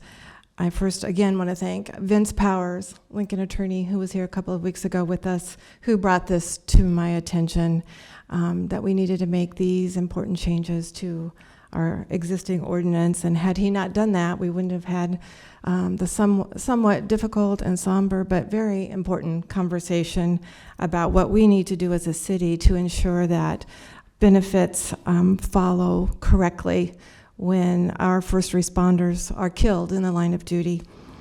I want to once more thank our city attorney, Johansi Christie, and Don Todd, and other city attorney staff that worked with me diligently over the past few weeks and with Mr. Powers on these changes. Lastly, I want to thank the Lincoln Journal editorial board last Friday. I don't know if all of you were able to see it that are listening or watching, but the title of that editorial that the Lincoln Journal wrote last Friday to me said it all, and it said, "Emergency personnel deserve benefit change." This is just the right thing to do for our Lincoln police officers and our Lincoln firefighters. And to me, it's the very least thing we should be doing at a time when we have experienced one of our heroes killed in the line of duty this past year. I just want to quote you one line from this editorial that really spoke to me.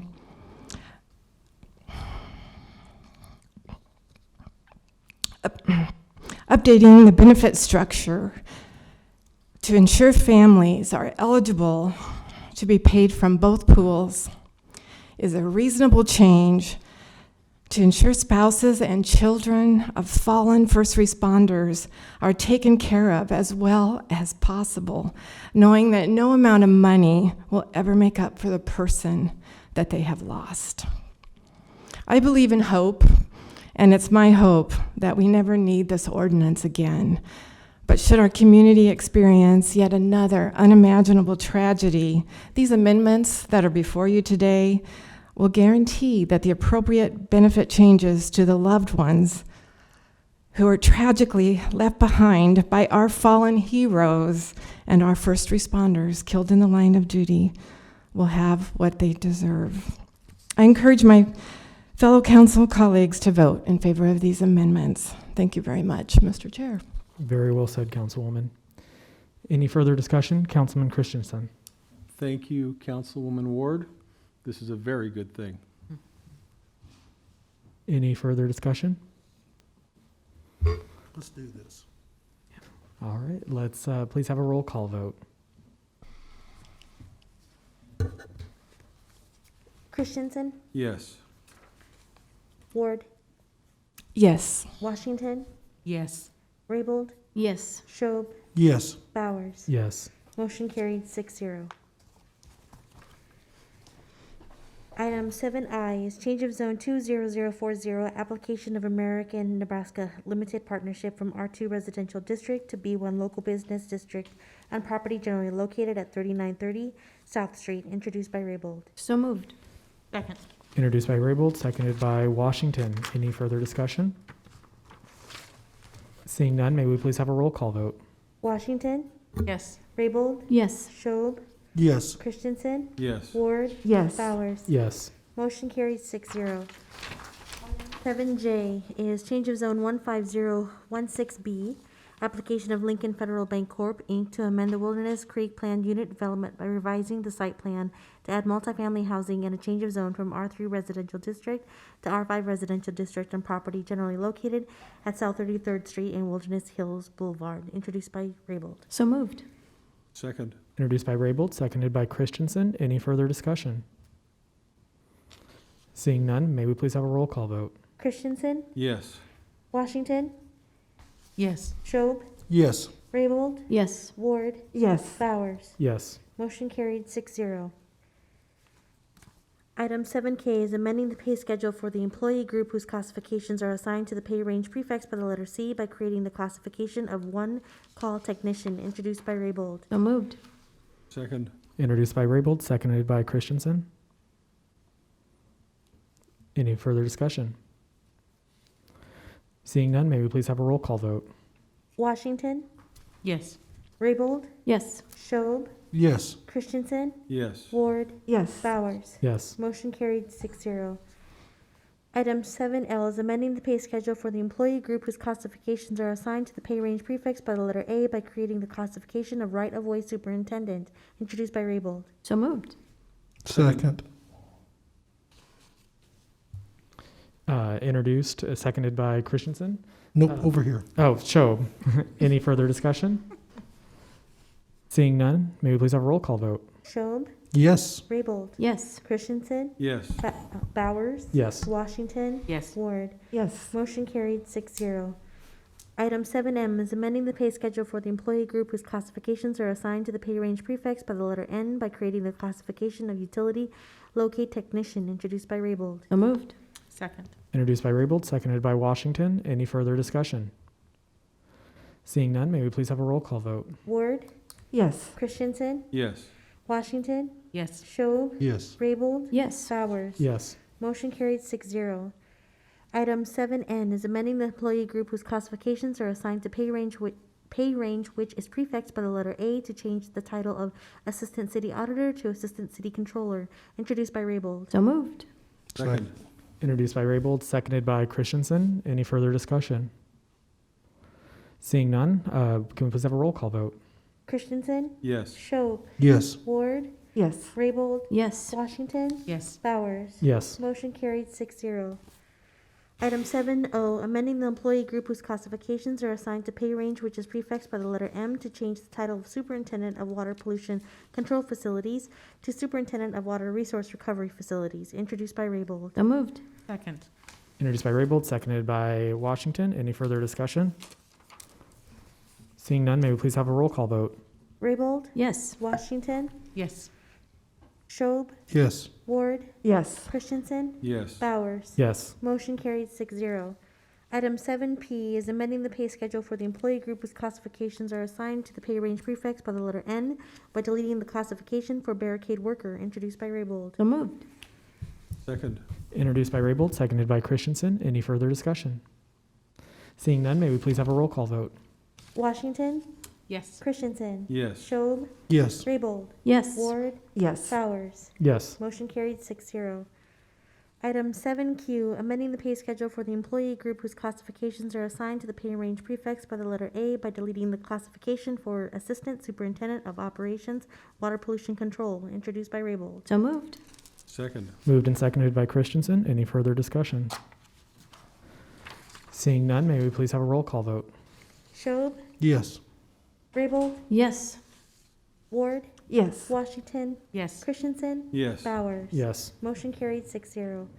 Item 7R is amending Title 11 of the Lincoln Municipal Code to incorporate the Youth Mental Health Protection Ordinance prohibiting conversion therapy for minors, which seeks to change the minor's sexual orientation or gender identity. It was introduced by Bowers.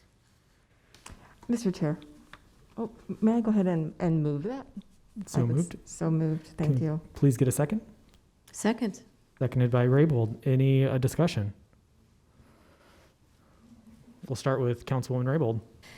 Well, first of all, I have to thank Councilman Bowers for introducing this very important piece of legislation.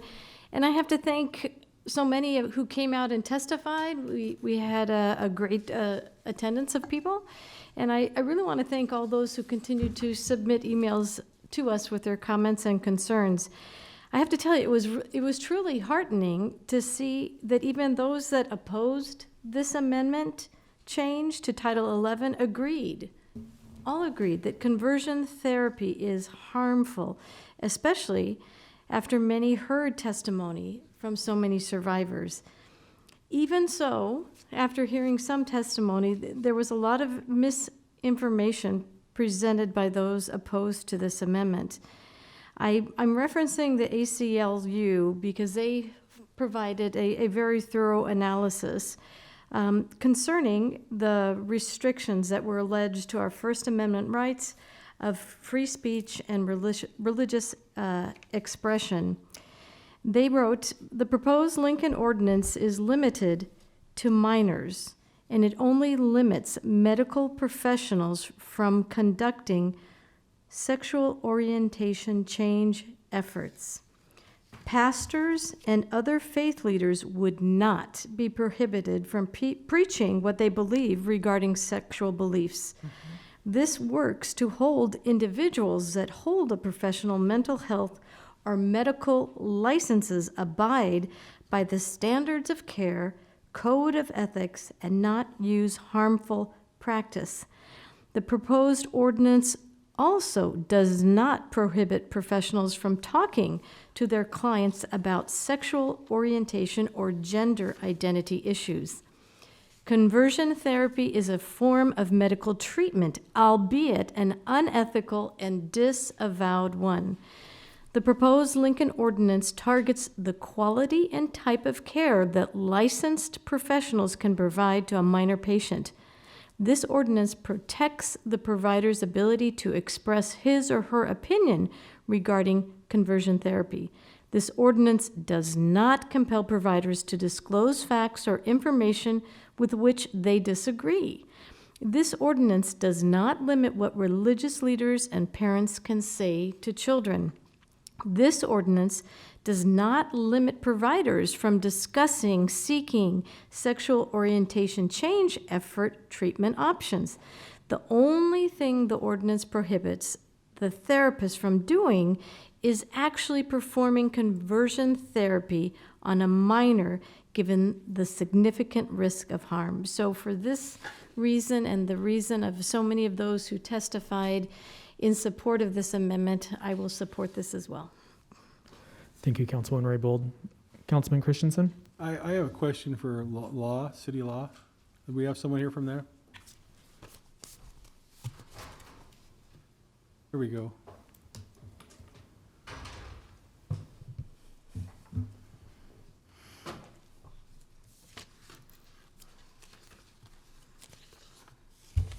Johansi Christie, City Attorney. We are always here when you are here.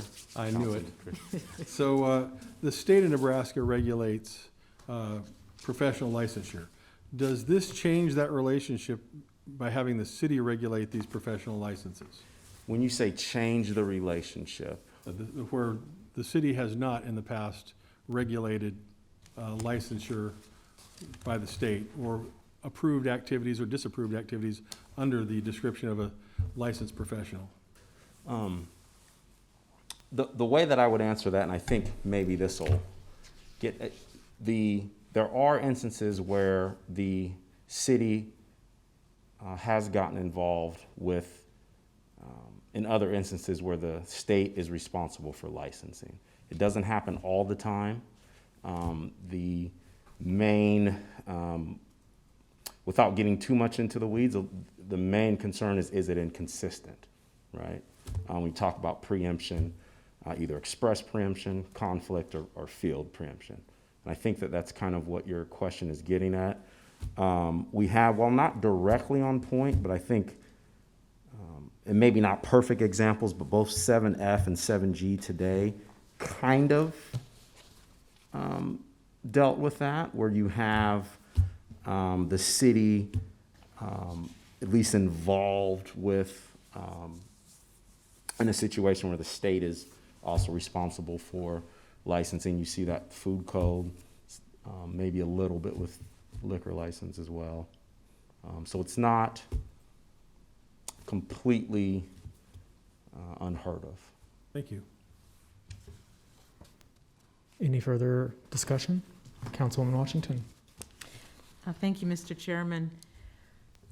2 weeks ago, I heard many people speak passionately against conversion therapy, some from personal experience, which was horrifying, cruel, and abusive, and I listened as nearly the same number of people denounced the cruel and abusive practices described as unacceptable.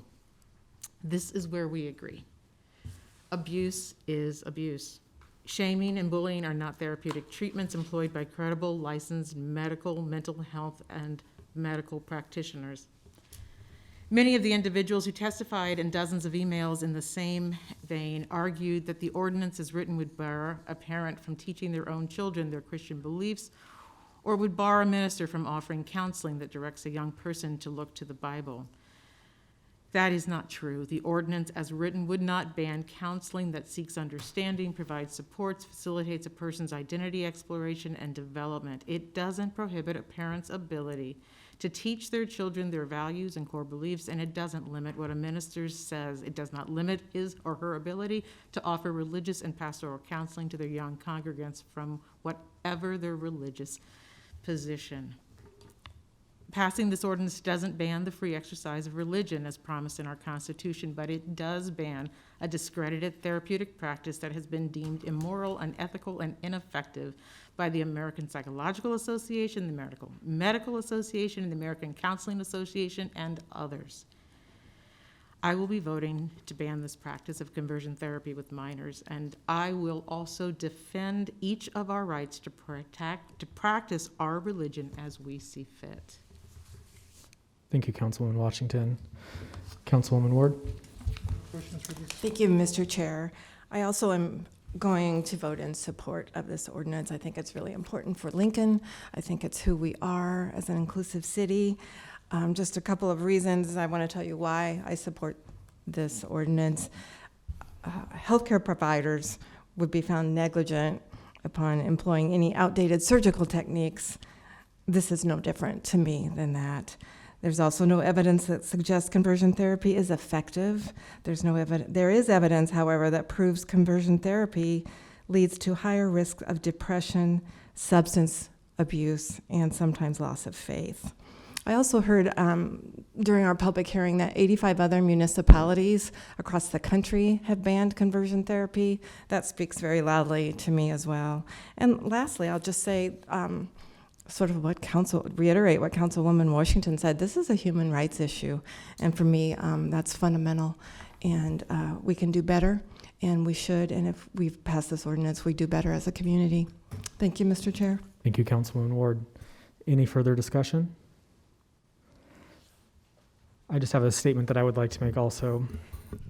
And that's, fellow council members, thank you for allowing me to introduce this ordinance to protect youth mental health in our city by banning conversion therapy. People sharing their stories of survival takes a level of strength that many will never understand.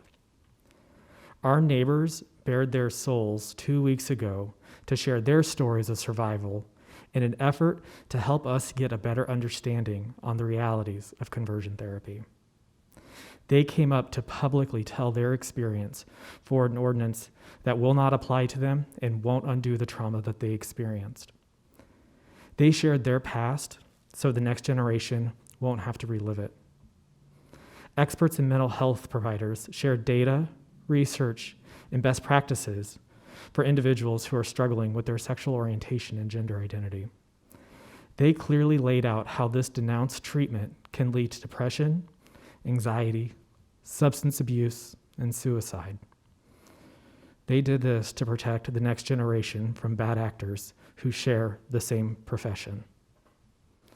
Legal experts shared past court rulings and nuances, taking time to respond to our questions to help outline that federal circuit courts have upheld similar ordinances, that this is not an infringement of speech, that talk therapy is a treatment, and that municipalities across our country are implementing similar protections, all to help protect the next generation. In my opening statement, I read part of a letter from the former founders, leaders, and providers of conversion therapy who have come out and said how toxic this practice is to the soul of a child. Now it's up to us, the Lincoln City Council, to protect the next generation. To protect the next generation for kids who grew up just like me. As I shared last week, there will be people watching who are still struggling with their sexual orientation or their gender identity, but struggling not because of what their heart tells them, but because of the fear imposed on them by society. Again, I say to those watching this alone in secret, trying to reconcile their shame and doubt, listen to the messages of survivors. Listen to the therapists and mental health providers and to our community that there is nothing wrong with you and that it does get better. As someone who has been in your shoes, my message to my brothers, sisters, and siblings who are still in the closet, please know that we will fight for you while you are in the closet, and we will be here to love you when you decide it's time to come out. That message saves lives, and this vote will too. Thank you. May we please have a roll call vote?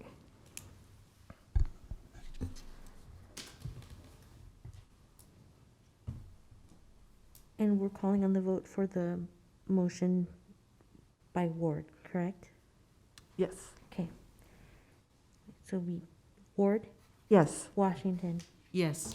Schob? Yes. Raybold? Yes. Christensen? No. Bowers? Yes. Motion carried 5-1. Thank you. May we please move on to the next item?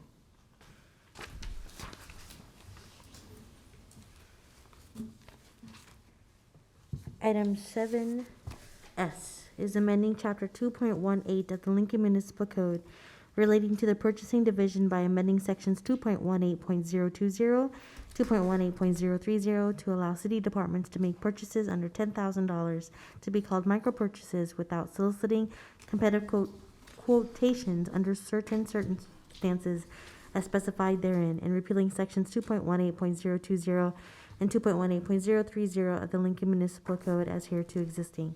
Introduced by Raybold. So moved. Second. Introduced by Raybold, seconded by Christensen. Any discussion? Seeing none, may we please do a roll call vote? Washington? Yes. Ward? Yes. Christensen? Yes. Schob, Yes. Raybold, Yes. Bowers. Yes. Motion carried 6-0. Okay, that concludes our ordinance's third reading and related resolutions. Our resolutions' first readings are items 8A through 8F. And our pending list is items 9A through 9G. Councilman Christensen? Mr. Chair, at this time, I move removal of item 9D, 21R-9 from the agenda. Second. Okay, moved in by Councilman Christensen, seconded by Councilman Schob. Any discussion? Councilwoman Raybold? Clarification, you want to remove it completely from the agenda? Is that- Correct.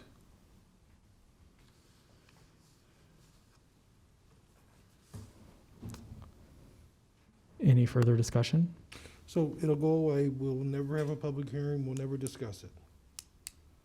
Until it's ready to come back at some point in the future.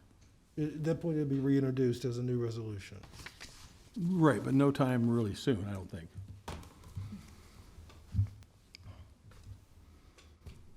Any other discussion? I have a clarification from our city attorney. I don't know if that is permissible, because you can take an item from pending and put it back on the agenda. We have on many occasions taken items off of the pending and removed them completely from the agenda at the request of the author of the issue. It's been done by people on, it's not so irregular, but it's been done by this council. I didn't hear all of it. I was back there, but the way I understand it is I believe Councilman Christensen is asking to remove it completely. And I think Councilperson I just needed to Raybold. get it clarified, and I realize that Councilman Christensen is correct, that we can and have removed items from the agenda. I was gonna suggest just vote on it. I think that the motion can be made. So. Yep. Councilwoman Mr. Washington? Chairman, now that I've been schooled that I should keep the rules with me at all times, it is there in the very last line on pending list, that any pending item may be withdrawn at any meeting by 4 votes. Simple majority. Any further discussion?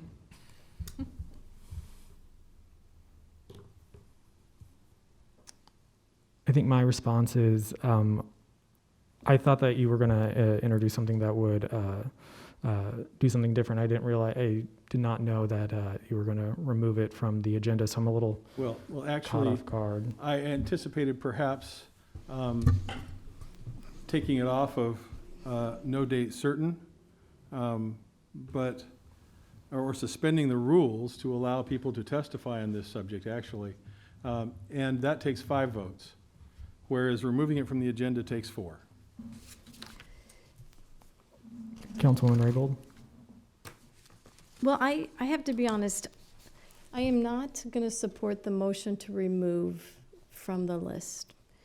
I don't know if you are aware, but we have been having discussions and outreach to Jim David Saver and to Johansi to see if we could schedule further discussion on this item and get a briefing for all of us on the implications of reintroducing it in a different format, reintroducing or taking action on this, and the consequences that it could possibly have on our federal funding, the aid that we have been using for those who are facing evictions, for child care centers that are facing closure, for child care assistance to family members.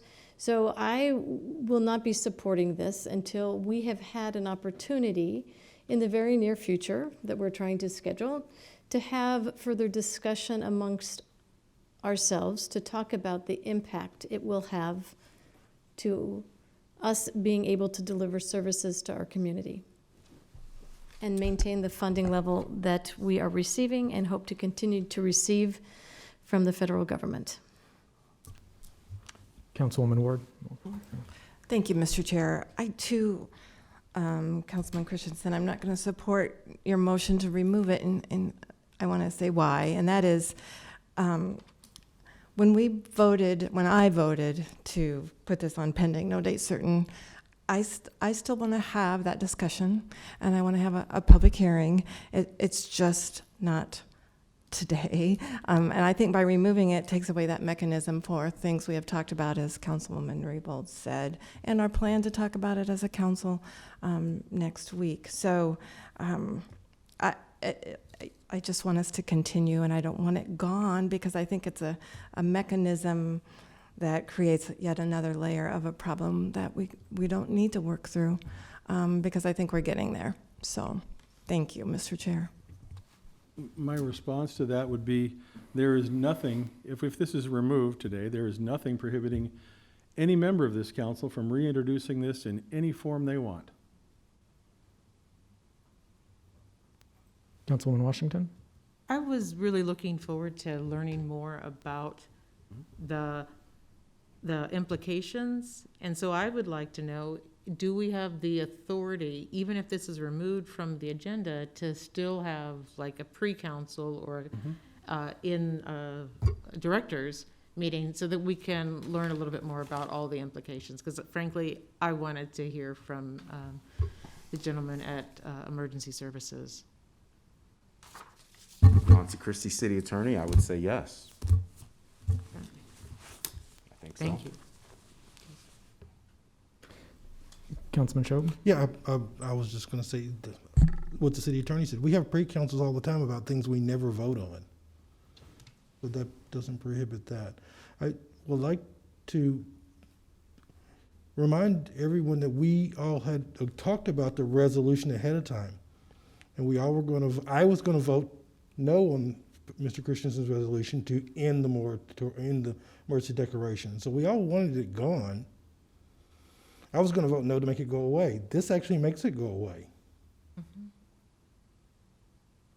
Yeah. So I get what I want in the end if I vote yes now. The emergency declaration stays in place. Any further discussion? Any other comments? Well, I would just like to say I agree, and I think it's necessary that the emergency declaration stays in place without any further attempts to try to take away the authority and the ratification of that emergency declaration that came from the city council. As we know, there are so many of our seniors who have yet to be vaccinated. There are so many of us who have not been vaccinated, yet we are here in the chamber and listening to testimony about so many issues. But any further attempts without a great deal of understanding and a thorough briefing on the implications it could have to our community, I think it's fundamental that I would like to certainly have that discussion at the appropriate time. But I don't want it to be a mechanism for reintroducing it in another version or format without us having that thorough briefing at this time. I'm sure if I will. I understand what you're saying. And I think, like all my colleagues here, we weren't anticipating this motion to be in front of us. We were all anticipating a different motion. And I don't think voting to kill the resolution now will preempt any of the other discussions you said, Ms. Raybold, Councilwoman Raybold. I think we can still have all those briefings. It'll have to be introduced again, and we can go through this whole process all over again, put it on pending again if it comes up again. Councilwoman Ward? Thank you, Mr. Chair. I could think to Councilman Shob, to your point, to vote to remove this, we do start over. And I don't think I think this is a mechanism that we don't need to do, because I think we all want to move forward with this when the time is appropriate. And to start all over may look a lot different than what we know we're working with. This council voted to put this on no date pending, no date certain, as a council majority. And it's there for a reason. And I just think we need to support those actions we took as a majority before, and not create an opportunity to create something new and out of the ordinary for our state of emergency declaration till we know what that looks like, until we have time to do the briefings that we've talked about. So I appreciate your point of view. Thank you for Thank you. acknowledging. Likewise. I still enjoy your company greatly, but I think this is just a different path to get to the same thing. It is. It is. Thank you. Any other comments? I'd like a clarification, a yes vote and a no vote. What do they mean? A yes vote removes this from the agenda. And kills it, takes it out in the woods someplace and Let's not use that analogy. Okay. Let's try something. makes it go away forever. Any And a no further vote keeps it on the pending list. Any other comments or any other discussion? Okay, seeing none, let's please have a roll call vote. Washington, Yes. Ward, No. Christensen, Yes. Raybold, No. Schob, Yes. Bowers. No. Vote ties and it loses, right? It right. loses. One of two things happens to it. Either is considered to be lost or moved to the next council meeting when there will be no possibility of a tie. And I think that's the second one is what happens. Well, can we have clarification, please, Mr. Chair? Yeah, And not guess. City Attorney Christie.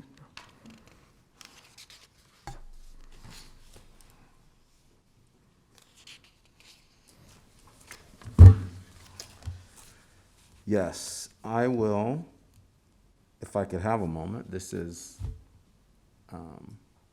unusual. If, I don't know if I can, Can you get back with us? Is that what you're asking? yeah, I don't know if, I don't know if we can continue with the hearing and It then, doesn't have to be decided now. Exactly. The motion has failed. right, The Find only out- question is whether it comes back because it was a tie. exactly. And I just want to have a little bit more time to look at it, so. Yeah. Absolutely. Yeah. Okay. Thank you very much. Thank you, Mr. Chair. I think, yes, I do agree, because it says final action on a bill requires either 4 votes in favor or 4 votes opposed. If the main motion on a bill does not receive the required 4 votes, the bill shall be automatically scheduled for a vote at the next regular meeting unless it is withdrawn, scheduled for continued public hearing or action on another date, or placed on pending. I just wanted to have some time to look at it because I know that this is pending and so that already might be a little pending. different. Yeah. I just wanted to, I am familiar with that rule, but. Okay, thank you. Well, then it goes on, and any other motion that does not receive the required number of votes shall fail, including a motion to amend, which requires a majority of the vote of those present and voting to pass. So at present, it remains on the pending list. Yep. Okay. Thank you. Mr. Chair, could we have Councilman a Rabel? 5-minute break? Yes, let's Uh, take a 5-minute break Okay. and we'll adjourn for 5 minutes.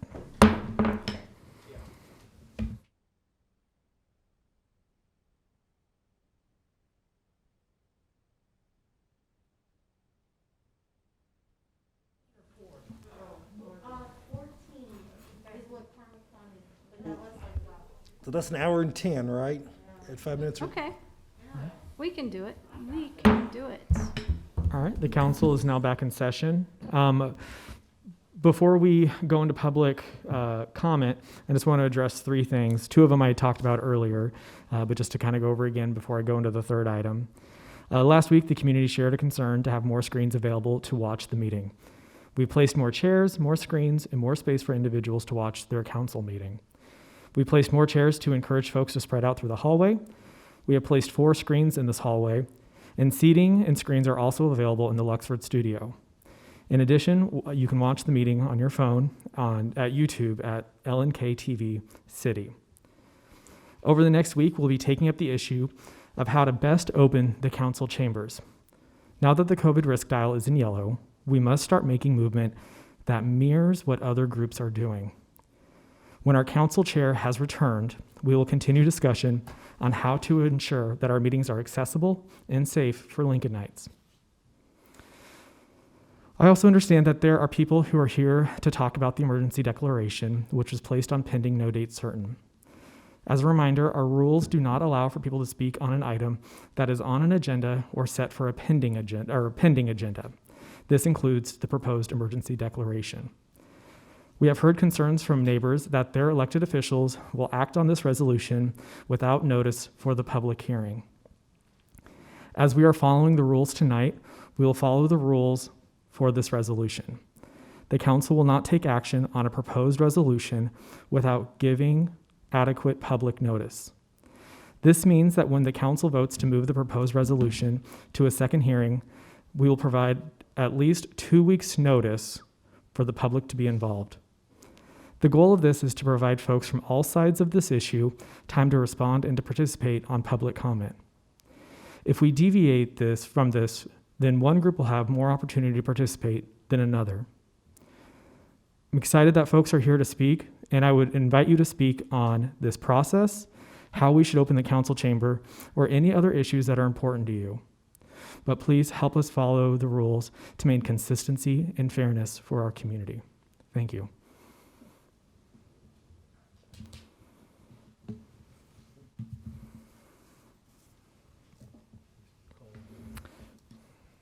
Go ahead and take the first person up for public comment, please.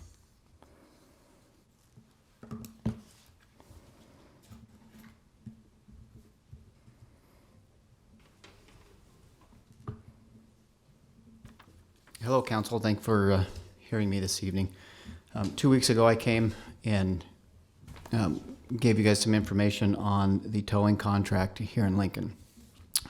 The City of Lincoln has set out invitations to bid the towing contract again. Bid number 21042 is the rebid number. The bid is very similar to the previous bid of 20-66. The purpose of coming here tonight is to inform you that all of the items that have been changed in this new bid were already agreed upon with Midwest Towing in the previous bid, in the original bid. This is another example of how the City of Lincoln, in their own statement from a letter sent to Midwest on February 11th, 2021, reserves the right to unilaterally reject all bids at any time. This is again a ruse to award a contract to a specific vendor. These types of behavior by the purchasing department are detrimental to our industry and serve to devalue our presence in the community. Additionally, the bid shows to once again be a moving target due to the specifications as directed towards the new specific vendor, even in the specifications. It does not reflect a fair bid process in either the required equipment, the enormous drain placed on the contractor for free services giving to the city, nor the need to rebid. This is enough. When is enough going to be enough? The City of Lincoln requires large rent payments for the impound, free services to all city-owned vehicles, free labor to collect fees for the city, and vendor employees to collect property which the city auctions and takes the proceeds. With all of these requirements in the city then has a right to store anything they wish at the impound lot free of charge. These are just free items which are required. Please tell me, what other contract does the city have which it demands free services from the vendor? When did this become acceptable behavior? I can tell you when. The current contractor started this in 2003 with the purchasing department in order to secure the future of this very contract. Every time that the contract came up for bid, Capital Towing gave away something. They gave away free tows to the bid. They gave free tows to the city. They gave away rent to the city to make it to where they secured that contract. And now there's nothing else to give. There's nothing else that's worth them hanging on to. If you look at the towing contracts from Omaha, Douglas County, Des Moines, and even Lancaster County, all of them require a contract to have a large truck towing equipment. The City of Lincoln contract allows this to be subcontracted. The city of Lincoln will allow a vendor to subcontract large tow trucks, but not subcontract small towing on their bid. All of these cities ask for flatbed tow trucks, which the city of Lincoln requires tow trucks and won't even accept flatbed tow trucks as for the vendor's equipment count. The city in Lincoln requires you to have all of these trucks even before bidding. This means you have large amounts of equipment but have not committed to any other business. These are just a few examples of outlandish rules or exceptions that are required to begin to bid this contract. These stipulations are exactly why towing companies in this area know that the bid is absolutely designed for a specific bidder. Over the years, these questions have been posed time and time again, with always the lack of change or even a meeting to discuss these specifications with the companies who perform these jobs every single day. The double standard and bias is so blatant that almost anyone can stand up here and compete for this. No one can stand up here and compete for this contract. Why is the city of Lincoln allowing this kind of behavior from its purchasing agent? Anyone wishing to bid on this contract is no longer allowed to speak with anyone directly until the bid is closed again. So purchasing has silenced the people who know this is keeping you in the dark as best they can. Why is that acceptable? Why can't he speak? Because Bob Walla doesn't want you guys to know what is actually going on. And all of the changes in the bid are exactly what Midwest has agreed to. I believe that the city should do the right thing, and that is to honor the award bid that was given to Midwest Towing, because it was a fair bid. He was able to underbid Sarah because he has heavy trucks, and that's where the bid came in under what Sarah at Capital Towing bid. I appreciate your time. Thank you. Are there any questions, Councilman Shob? I didn't catch the name. I don't think you introduced yourself. My name? Yeah. I'm sorry, I'm Dan Habel. Thank you, Dan. Any further questions? Councilman Washington. Yeah, I just want to make sure I remember what you said from last time. One company won the contract, then the contract was rescinded, Yes. and then it went back out for bid? Now it went back out for bid. Jeff at Midwest was told that he could not protest, even though it says in the bidding process that you can protest. So by putting it up for bid, or back up for bid, is what that allows Capital to do now, is to know where everybody's at. So now they're just going to lower their bid, which doesn't help our industry. I mean, in the towing industry, our trucks cost us $100,000 a piece. And if we're doing $50 tows, that's an awful lot of tows to be able to make any money. It is a stranglehold on our industry by allowing this to, it's one-sided. If you looked at the packets that were given you, mm-hmm. Jeff has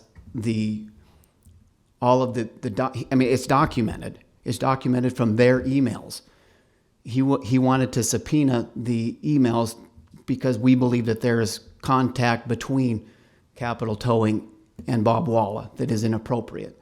And Bob Walla's response to that was, you better know which emails to subpoena. I'm sorry, that is unacceptable behavior from somebody in that position, that either you're friends with him or you're not.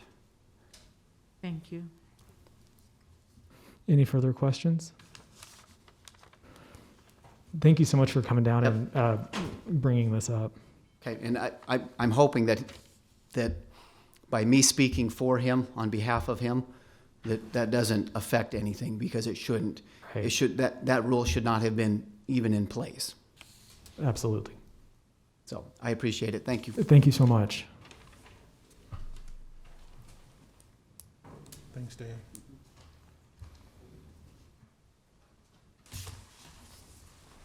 Hello, my name is Dan Berdorf from Lincoln, Nebraska.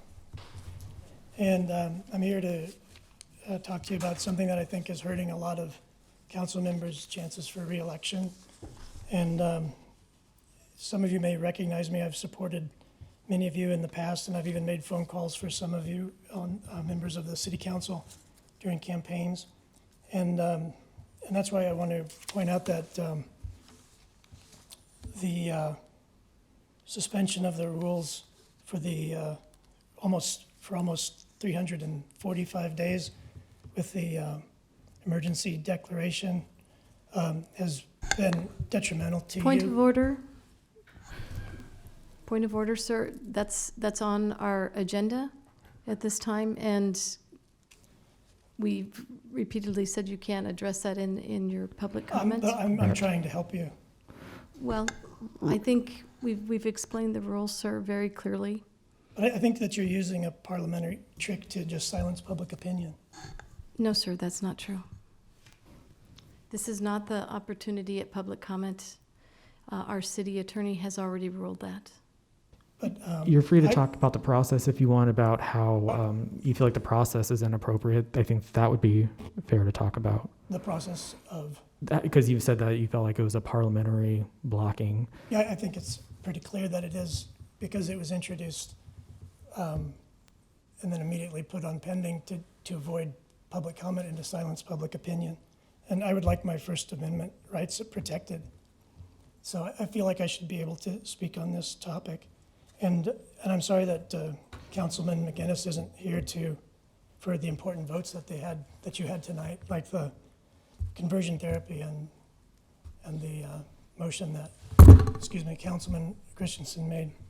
And I think it's really important to talk about the mistake that this council's making with letting this emergency declaration go on. Correct. And I'm sorry, but we can't talk, the emergency declaration, as we've addressed before, we can't talk about it at this You're meeting. losing public support. And I'm just following the rules that have been laid out.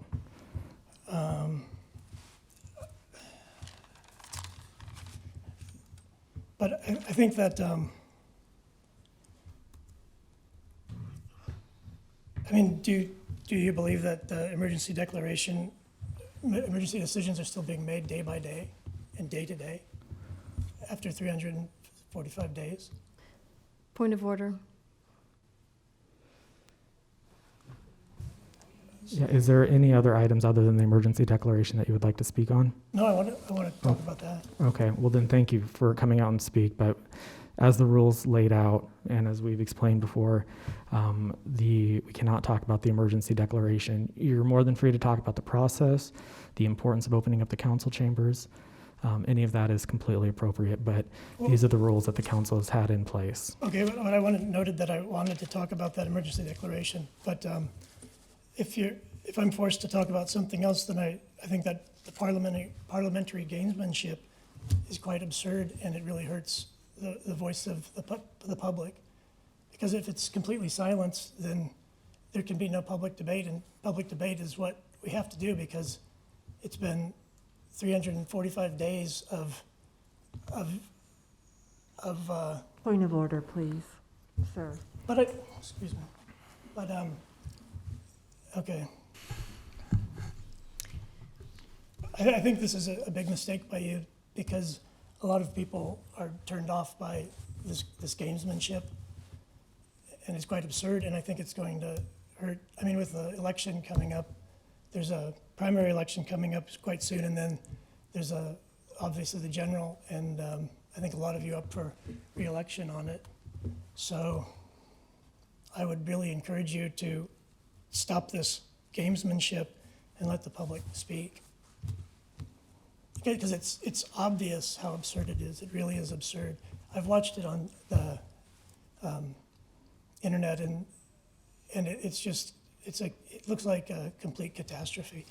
And I've seen a lot of city council meetings, and I think that this council has actually improved a lot from past councils where they used to giggle when people testified and joke with each other, but this council at least pays attention to the speakers, so I appreciate that. But I think you're really doing yourselves a great disservice by silencing the public and not letting them speak and not letting them exercise their First Amendment rights to to speak.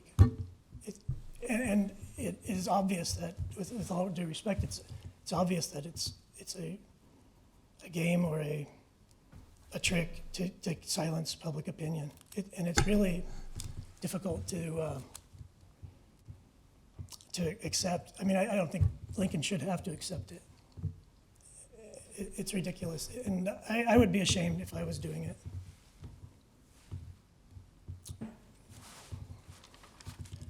So if I can't speak on the topic that I wanted to speak on, I guess I have to leave. Is that the rule?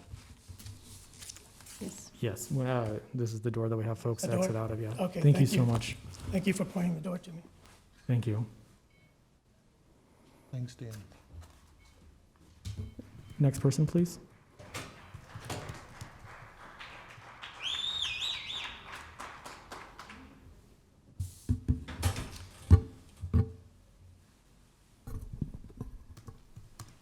Samuel Lyon, Lincoln, Nebraska. I rise before you this evening to speak about the unending emergency declaration. Point of order. Point of order. Mr. Chair, I'd like to take a recess. Okay. I'm in the middle of a testimony. Point of order.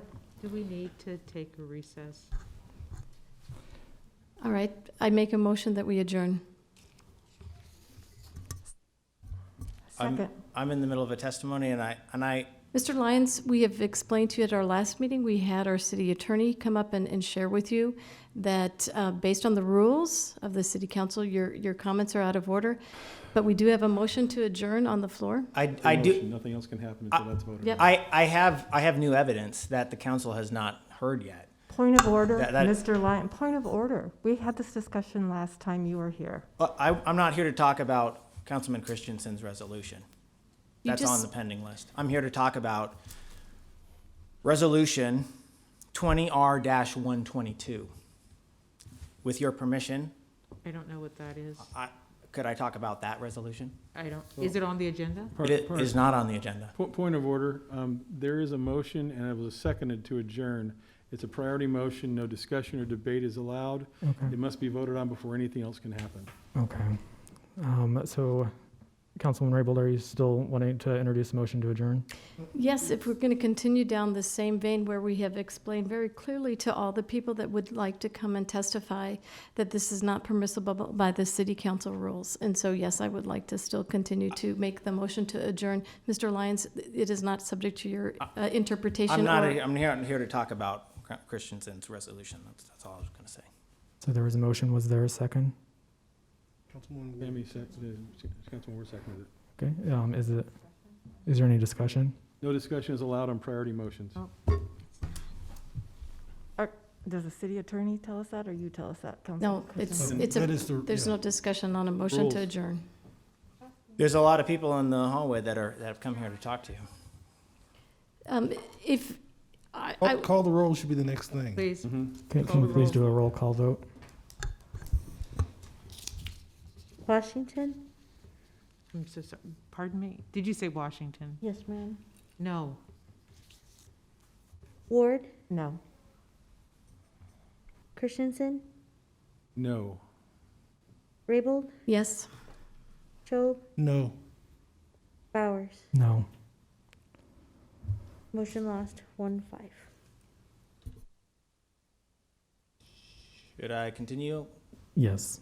So, as I said, I'm not here to talk about Councilman Christensen's resolution 21R9. That's not what I'm here to talk about. I anticipated some parliamentary tricks to block the testimony, and so we will not be talking about Christensen's resolution, more commonly known as the resolution of which we do not speak. I will instead speak on Resolution 20R-122, with your permission. I'm not sure what that is. I don't We have don't have the resolutions. I'd be happy to refresh your memory. If you're not familiar with it, we'll see what we can do about that to change that, because it should be one of the first things that you think about when you go to sleep, when you wake up in the morning, and one of the last things you think about when you go to sleep, because it affects your constituents in and ongoing and more profound way than many other resolutions that have come before you. 20R-122 is the resolution that was referenced for the need to close businesses at 9 p.m. Earlier this year, or in 2020. 20R-122 was the resolution referenced when the decision was made to ban family members from watching their kids' sports activities in Lincoln, and banning some children from competing in Lincoln indoor sports at all, depending on which family members they were of. Was it really too obscure for you to remember? Now, in the past, when referring to the topic of which we do not speak, it has been inferred that we need to keep 20R-122, the mayor's unending emergency declaration, ongoing in order to be eligible for state and federal funds. But so far, this has been an unsubstantiated claim, with no documentation put forth to the public to back it up. And most of the... Point of order, Mr. Lyon, you know, you're accusing us of parliamentary tricks. What are you doing standing up there, spouting off resolutions, and then continuing on the same vein of disrupting and restricting other people from giving public comment? What about what our city attorney, who directed and told you was permissible in the chamber, that you did not understand? If you're implying that I'm doing something illegal or against the rules, I'd be happy to have that conversation with the city attorney. It's, Mr. Chair. It's already been established and settled. This is not the resolution I spoke on last week when we had the discussion. Councilwoman Ward. It is a point of order because this item that you're addressing, Mr. Lyon, has been on a previous agenda. So you cannot talk about it. We've been advised. It's been on a previous agenda. That's not what the rule states. Yeah, it does. On a previous agenda? Yep. No, we're not allowed to talk about any subject that's been on a previous agenda? Then That read- is correct. I Read think- the agenda every. Because it's already had its public hearing. Every week it says that at the top of the agenda. And this item has been on a previous agenda. So if you have other items you want to discuss, now is the time. So what you're saying is no item on any agenda that's ever been talked about by any city council in the past can ever be talked about again by the public at any point in the future. Is that your assessment? You can interpret it however you want. This item has been on a Previous agenda. So if you have other items, we're happy to hear them. Could you direct my attention to the agenda where it says that? Which page is that on? It's not on our current agenda. It's been on a previous agenda, not tonight's agenda. We've been advised accordingly. I think he's asking about the rule. The rule. Yeah, the rule. Could someone explain to me where I could find the rule that says any item on any previous agenda can never be talked about again? It's in the council rules. Well, let's bring up our city attorney and have him clarify. Is he still here? He's always here when you're here. That's what he said. Here we go.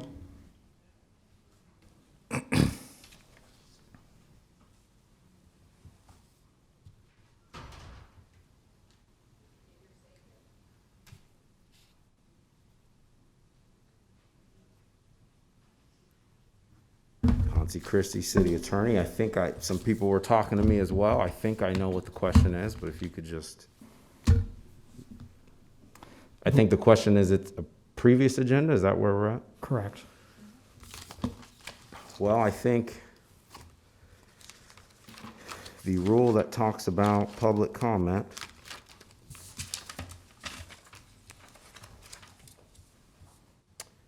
Rule 3.21 and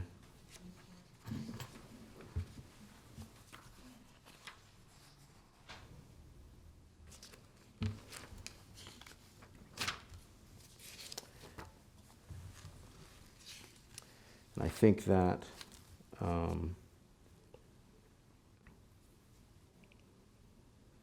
when you were referencing the agenda, I think the agenda item, when it talks about public comment, says anyone wishing to address the council on a matter not on this agenda and not plan to appear on a future agenda may do so at the open microphone session.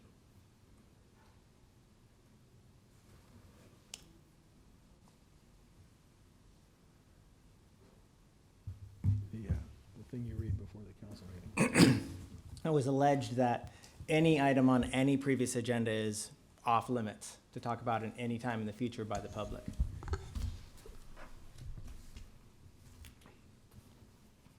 Councilman Christie, what's your opinion?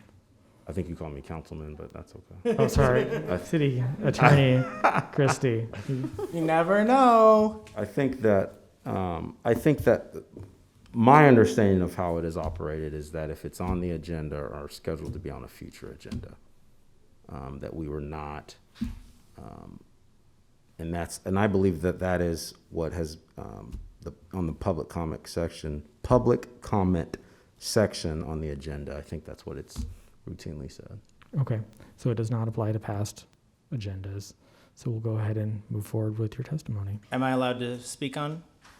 If the item on the past agenda is not continuing to be on our present agenda or a future agenda. I think that's correct, yes. Mr. Chairman? Councilman It just Washington. might be helpful, Mr. Lyons, if you wouldn't mind reading the title of 20 or 122. And you may think that we memorized all bill numbers, but No, we do certainly not not. memorize No, certainly the not. 1,000. No, that certainly come. not. No, certainly not. Just one that has been at the forefront of Lincoln for 245 days, the emergency that's impacting every citizen in Lincoln. I would think that resolution would be on the forefront of each of your minds. Well, the resolution is, the number is not. Would you please say what the title of the resolution is? Yeah, I don't have internet access here at my computer to have that title. I can tell you that it happened on March 16th, that you suspended rules on that day and the mayor came forward, and one of the first things that was asked was... Point of order. I think we know exactly what you're talking about now. I'm guessing, because you keep playing these games with us, and I resent your taking our time and time away from other people that would like to testify. So if you have nothing else further to add, Mr. Lyons, I would ask that you please sit down and respect our rules and quit playing these games that are garnering you attention, unwarranted attention, and not be willing to follow our rules. Or I guess the rules do not apply to you. Is that what you're telling us? I apologize for not having the title of that resolution. You keep addressing, you don't have the title, but you keep inferring that it's the emergency declaration. It was the resolution Point of to order. extend. Point the of order. emergency. Please let him finish the sentence. He has been, Mr. Chair. I want to hear the end of the sentence so I know what exactly it is, So so that we can then we can say no. But I want to hear what the sentence is. So it was the resolution that allowed the mayor to extend the emergency declaration beyond 72 hours. Point of order. Councilwoman Ward. That was our action. Point of order. Mr. Lyon, Councilwoman Raybold is correct. You keep coming back to the emergency declaration. We've been advised, we've been talking about this. It is on the current agenda. You are wasting the time for your friends that are also here to testify. And don't say that you're not playing games with us or accuse us of gamemanship. This is not appropriate. The attorney just said I could speak on this. This is Resolution A92047 to answer Councilwoman Washington's question. It deals directly with the emergency declaration.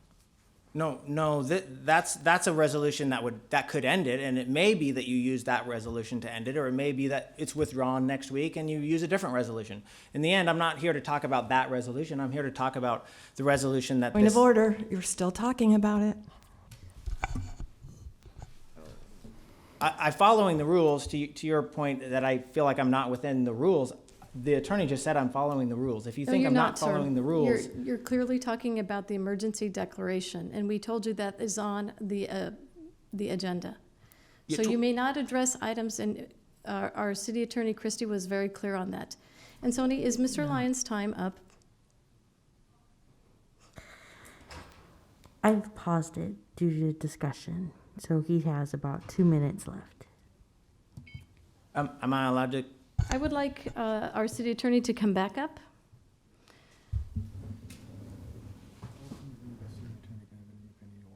Mr. Christie, I believe the emergency declaration is on our future agenda. Is that? Yes. Yes, okay, thank you. The emergency declaration, which resolution is that? Well, I see what the resolution that you're referencing, I think, is the emergency declaration that was issued by the mayor. Right. And then that is still in effect right now, and it is on pending. Well, it's not. Okay, I appreciate your advocacy, I really do, but ultimately it is the ruling of the chair. The chair is going to rule that this is related to the emergency declaration. Please speak on something else. So when you say the emergency declaration, you're saying the resolution to end the emergency declaration? It is either related to it or it's germane to it, but it's the ruling of the chair. The ruling of the chair is that it is related to that. Please speak on something else to follow the rules. So you're saying that talking about... This isn't going to Point be of a back and order. forth, and I'm sorry. Am I allowed to say the word emergency? Please speak on something other than the emergency declaration. Oh, I would love to. Okay. And I had planned to, and I thought that this was within the rules. It seems as if Your time has started. I'm not going to engage in a back and forth like this. So I believe that you are a smart, intelligent person, Mr. Lyons. You are very... No, I'm going to start after I get done talking. You're a very smart, intelligent person, Mr. Lyons. Thank you. I think that you have a lot of passion, and I think that you're a very creative, articulate individual. Thank you. And because of that, I know that you understand where we're coming from, and I know that you are able to understand what we're talking about, right? And I really don't want to play a game. Sure. And as I don't as well. Okay, so I'm gonna stop responding to that at this time, and we're gonna start your time back up. If we do start to go into that potentially gray area, it does become a chair ruling, and then I'm going to rule that it is relation to the emergency declaration, because I do believe that you know the difference. So thank you, Mr. Lyons, and we'll go ahead and start your time. Is my time stopped at each time that there was a point of order? And did it remain stopped until I was given permission to start again? Yep, you have 2 minutes and 49 seconds left for your 4-minute mark. After that, when it beeps, you'll have 1 more minute. Okay, thank you. Mm-hmm. May I start the clock? Yes. Thank you very much for those generous comments about me. Thank you. I don't like to play games, especially in a chamber where things should be kept official and should be a certain level of decorum should be exercised. That's why I was hoping not to play games 2 weeks ago when I appeared before you. But it appears as if there are some on the council who do wish to play games, and you do wish to use parliamentary procedure in order to block public comment. Therefore, we found a way to use procedure within the law, within the rules of your rules, that would allow us to have public comment. And it seems as if there are some on your council who are offended by that and have moved to just adjourn, silencing everyone's voices, recess so we can figure out what to do next, and ignore the counsel of the city attorney to make your own designation on what is within the rules and what is not within the rules. Those are the parliamentary games, the parliamentary tricks that the speaker previous to me pointed out that you all are denying is happening, but it's so obvious that it is happening.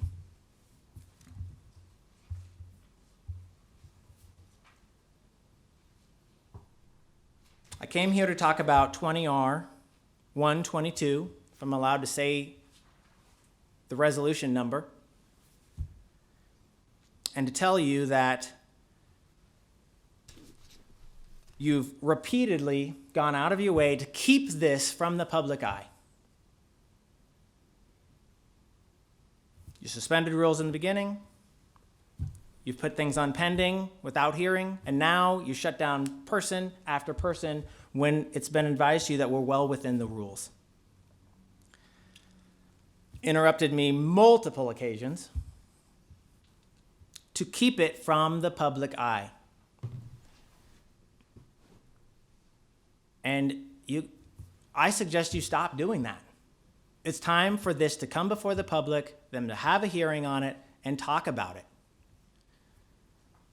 As it was mentioned, elections are coming up, and my question to you is, how will you go out and look your constituents in the eye and ask them to vote you in for 4 more years on the council if you're not willing to do your job today? And yes, it's difficult to have people come in and tell you that they don't like their kids not going to volleyball, or they don't like their stores being shut down.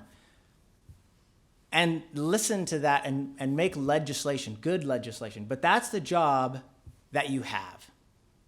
That's the job that you have. And yes, it'd be much easier to just give it to someone else, relinquish it, and not ask for it back. But then how could you go out and ask for your job back for 4 more years?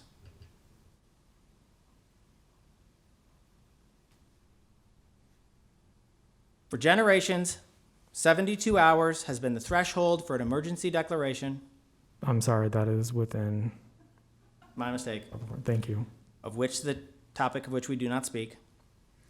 I ask you, take your job back.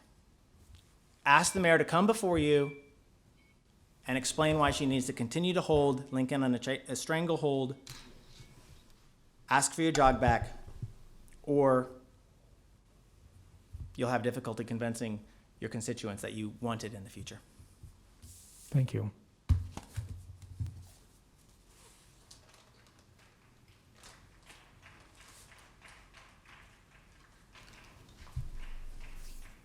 Hello. Since we have Voldemort tonight, I'm going to put together a few more thoughts, and they're going to be off the cuff. Lucky for all of you, because I'm not a very good off-the-cuff speaker. So, I get 5 minutes, and I'm going to talk about whatever I want. First of all, Mr. Christensen, I'm going to tell you I'm super duper proud of you. Sorry, miss. Yes. Would you introduce yourself? Yeah, Christina Campbell. I've lived in Lincoln for 11 years. Thank you, Miss I'm from Denver, Colorado. Thank you. I just didn't know. Okay. that. Roy, I'm super proud of you. Super proud of you, and I'm going to hold your arms up as much as I can. And I don't know why I cry every time I come up here. It makes me sad. But what makes me even sadder is seeing every single one of you disrespecting your constituents like this, except for you. Okay, just so you know, this is not aimed at you. I don't want to have to stand here and do this. And I know I'm just a peon, right? I'm not an elected official, and I don't have any kind of, reputation, anything like that to defend right now. But you do, and you're not doing a very good job of it. Every single one of you besides Christensen has let us down. Every single one of you. By not letting us talk? What is that? You are silencing free speech. What if you wanted to come talk about something and nobody let you? I don't think you'd be very happy, because you seem to really like to talk. So maybe you should let people talk as well, because that's literally what you're hired for, is to listen to your constituents and support them. Thank God you are not my district city council person, because I would be working my butt off to get you out of office. Okay, and I'm sorry, I'm mad. I'm not usually a very disrespectful person, but I'm really disappointed to have to be up here speaking about this in the first place. We should not have to be standing up to you guys. We should be standing with you guys. You should all be standing with us. That is literally why we elected you. That goes for a lot more topics than the one that I wanted to talk to you about tonight, which, by the way, was Resolution 20R-122. Not even gonna say it. There's no point, because you won't listen anyway, right?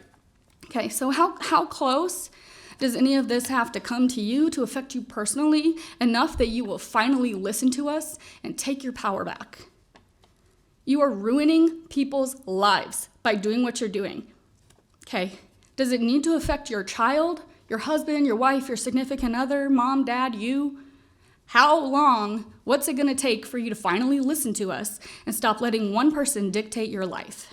How are we supposed to trust you when you run for higher offices like state legislature, when you don't even have the backbone to stand up for us in this one? Take back your power that you are entitled to as a council person and abide by the city charter that has fallen by the wayside. Every single one of you, in my opinion, are lawbreakers with zero respect for the law, because you're not abiding by it. Can we go ahead and lift that emergency now? Yeah, I said it, emergency. Thank you, have a good night. Thank you for coming out.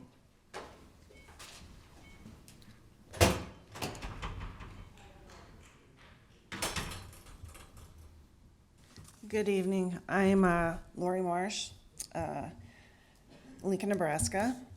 I guess I'm a little confused about, I came here to talk about the emergency declaration power, so I'm kind of confused whether I can actually talk about it or not, because some people have been told they can't, but have been.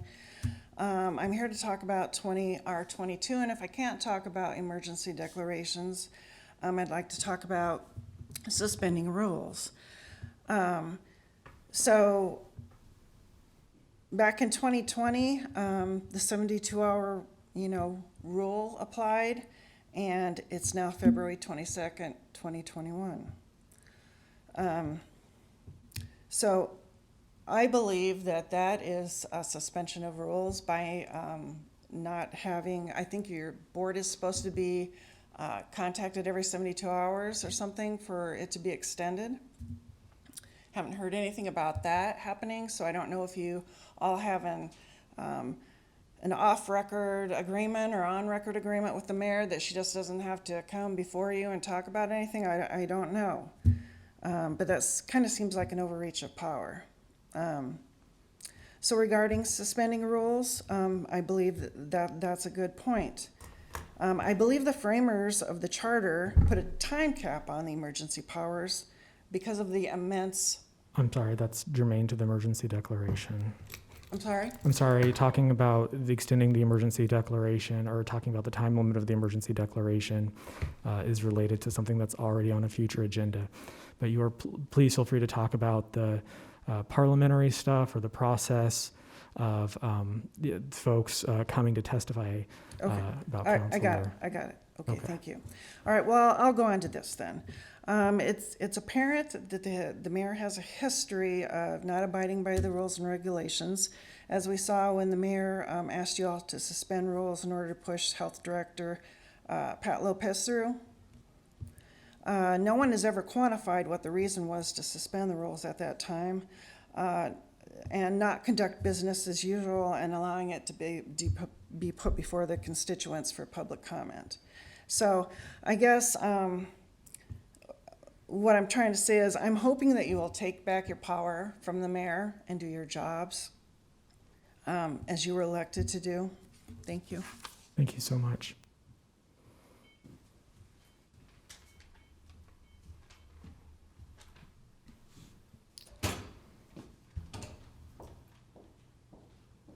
Good evening.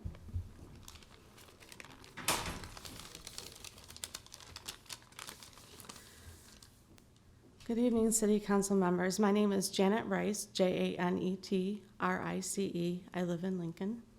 I have a few things I want to ask you.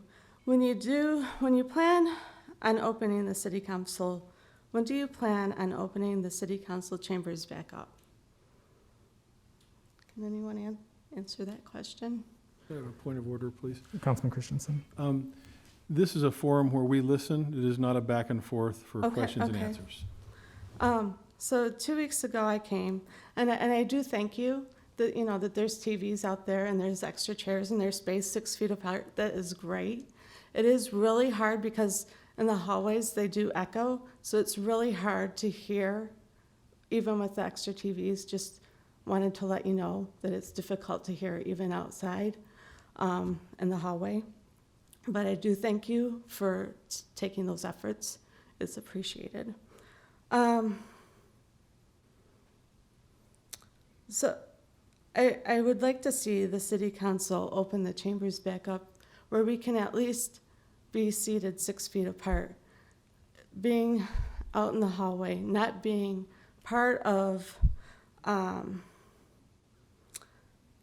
the conversation. We the people have been excluded from the conversations thus far. And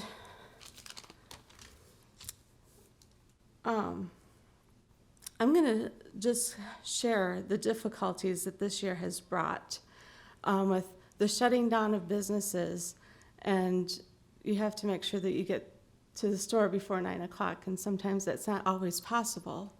And to have to wait when you go to the physician's office and you have little ones or kids that are not able to be at home, we can't take our kids with us to the doctor's office because it makes it difficult. we have to find somebody to watch our kids so we can take our kids to, that just does not make common sense. You're having to find somebody to watch your kids. Not that I'm opposed to having somebody watch my kids, but it's just concerning. And when you go to the bank, you sit in long lines. You're not allowed to go inside the bank. And we have wasted so much gas just sitting in line, 1/8 of a tank every time we go.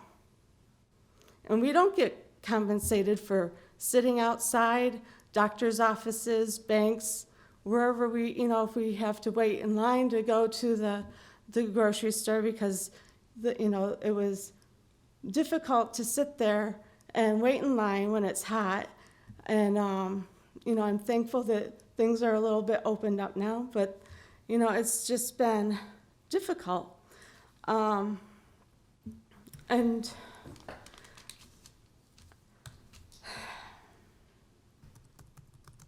I had come to speak about the things that we're not allowed to speak about, and I've seen so many others not be able to speak about that. So I guess I'm not going to speak about that because we don't want to go back to something that's happened 345 days ago.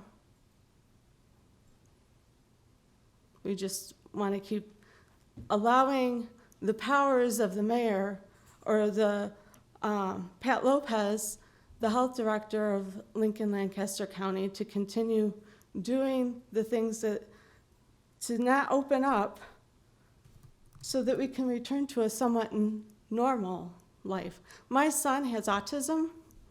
He is so afraid to go outside. We have to, it took him until August to finally, okay, I can go outside. He's still really not comfortable about being outside because he's afraid that there's been so much fear-mongering that has gone on with the media. Yep. I just want to see some change. You have another minute. And I thank you for listening. I pray that you do change your direction.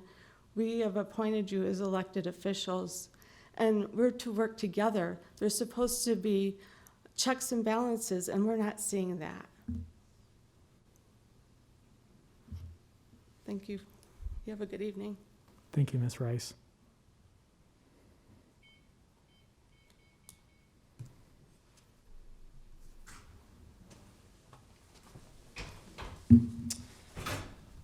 Good evening. My name is Sean Truckee, and I'm here today to publicly ask some difficult questions regarding the pandemic. Questions that I believe have not been answered by our health department, even after repeated written attempts by myself and others. We have been dealing with the pandemic for almost a year now, and initially we were told that the primary goal of all the directed health measures was to keep hospital space available. It was not to prevent everyone from getting sick, but rather to slow the spread over time.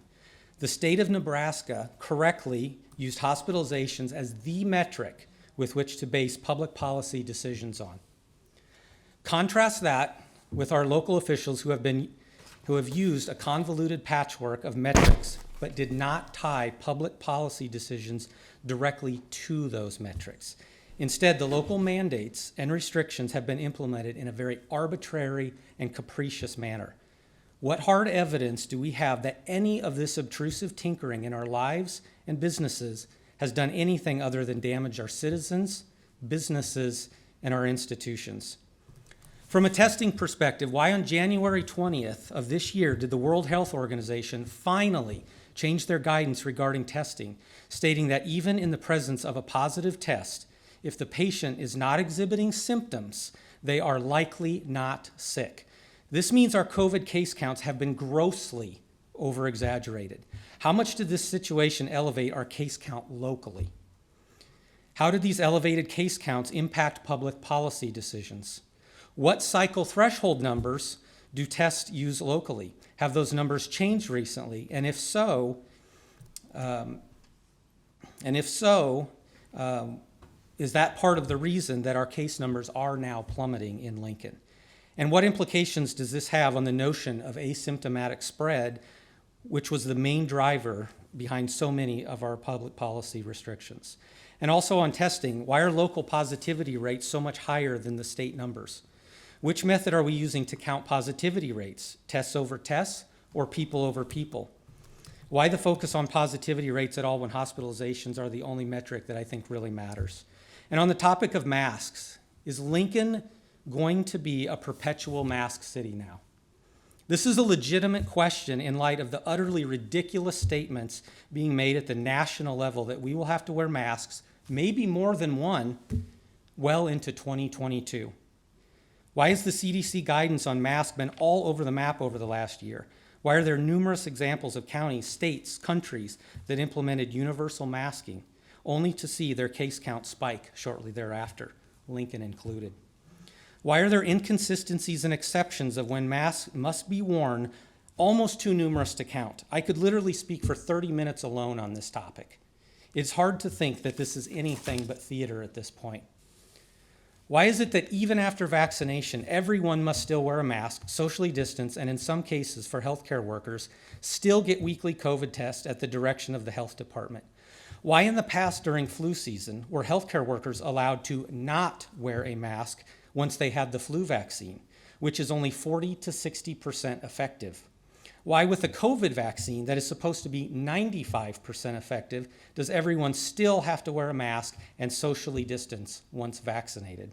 Speaking of the flu, why is the flu essentially gone now? Did COVID just take the place of the seasonal flu? Why are health providers still pushing the flu vaccine? Who is going to answer for the dramatic increase in mental health, addiction, and destructive behaviors, and is there a plan to deal with the fallout? What has been the increase in suicide rates over the last year? I know of 3 myself in the last month. What is the long-term effects of teaching kids as well as adults that everyone is a potential threat to them and to keep isolated from others all the time? Over the last year, my immediate and extended family have frankly ignored the experts and tried to live our lives as normally as possible, with no masks and no social distancing whatsoever, except where mandated by the health mandates. While it was certainly possible we could have contracted COVID, not a single person did from all of those interactions. Life has risks, and people need to be free to make their own risk assessments and not be subject to arbitrary mandates. Sadly, every day, far more people die of cancer, heart disease, and other illnesses in our community than die of COVID, yet we do not turn our society upside down for those deaths. And lastly, the goalposts for returning to normal cannot keep moving. We do not have anything even remotely resembling an emergency any longer, and may in fact be very close to herd immunity, as is now being widely reported. Why does the health department continue to want to micromanage every aspect of our lives? We must have clear, specific guidance on when this all ends, and it must be very soon. The fear campaign must stop, and people must be allowed to live their lives again.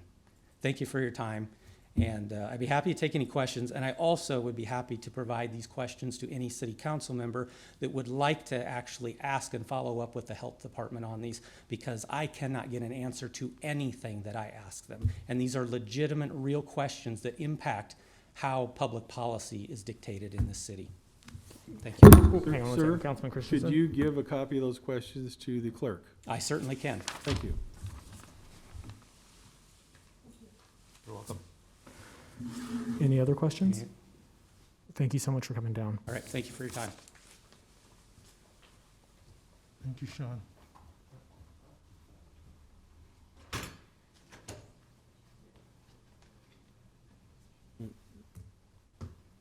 Need to go to a microphone. Sorry. Sorry about that. My name is Mark Gill. I live in Lincoln, Nebraska. And I came here to address something we're not allowed to address by name, so I'll just call it what it is, 20R-122.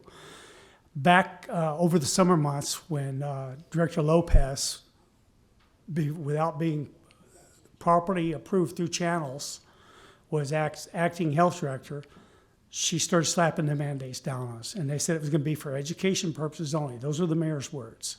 Education purposes. We're going to educate and inform. But they started doing raids on businesses. I call them raids because that's what they were. They went in, did no notice inspections, and they start shutting businesses down.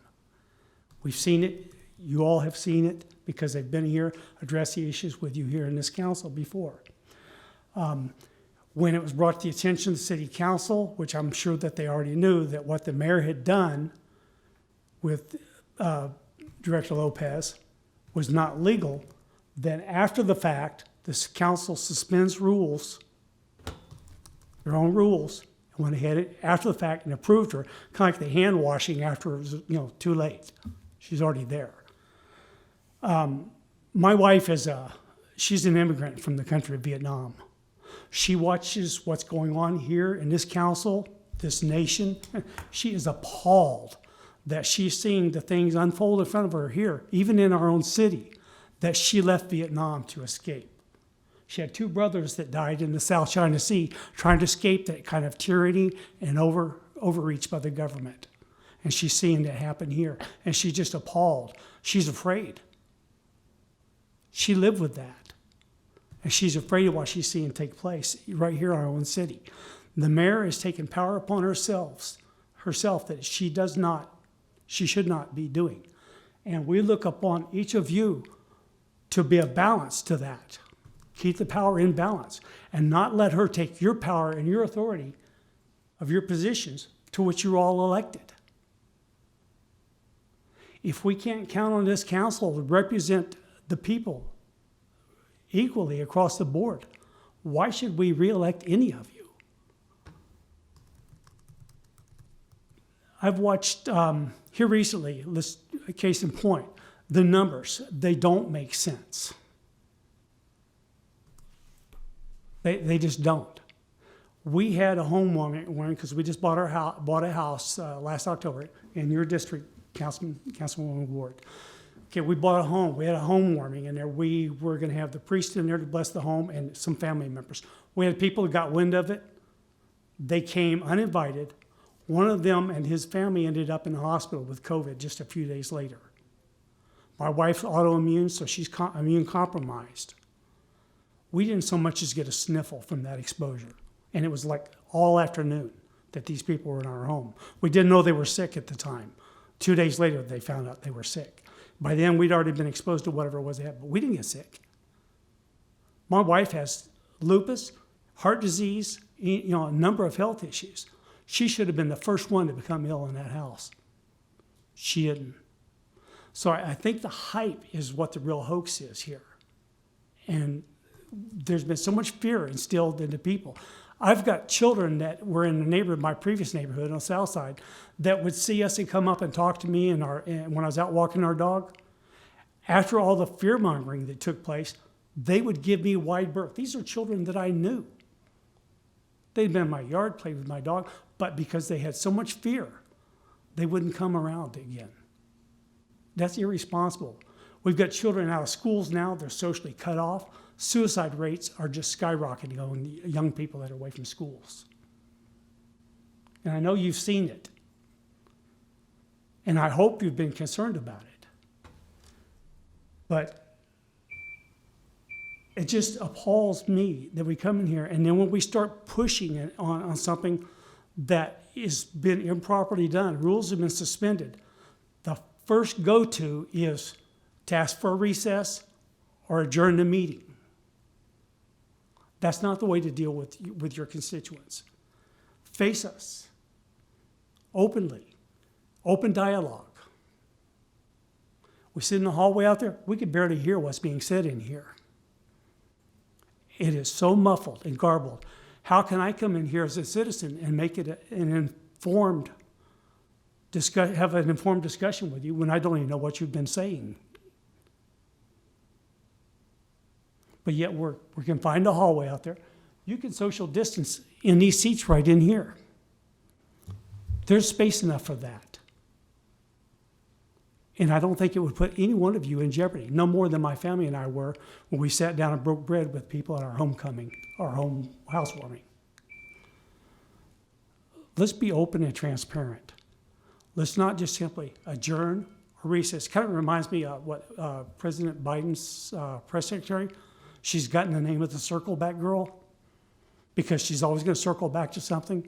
And that's what happens when people come to speak and they get put off with adjournments and recesses while you dig into the books to see how to find a loophole or how to circumvent public discussion on something that needs to see the daylight, the sunlight. Thank you, Mr. Gill. Thank you very much. Thank you. Appreciate your time. Thank you for coming out.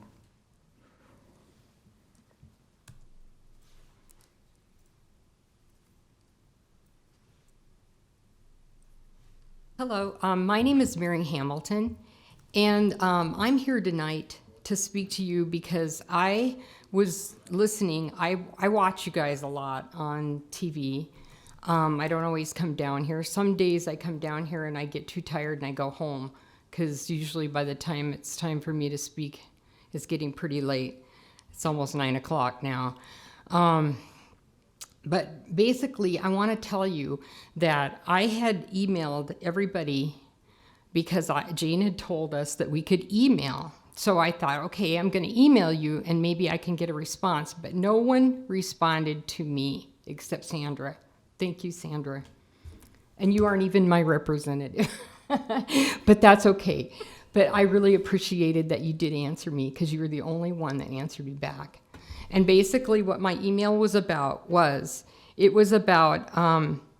I would like to address the issue of sitting in the council chambers because I felt like other city councils in the state of Nebraska, I've been watching, like Omaha and Papillion, and they let people in their chambers.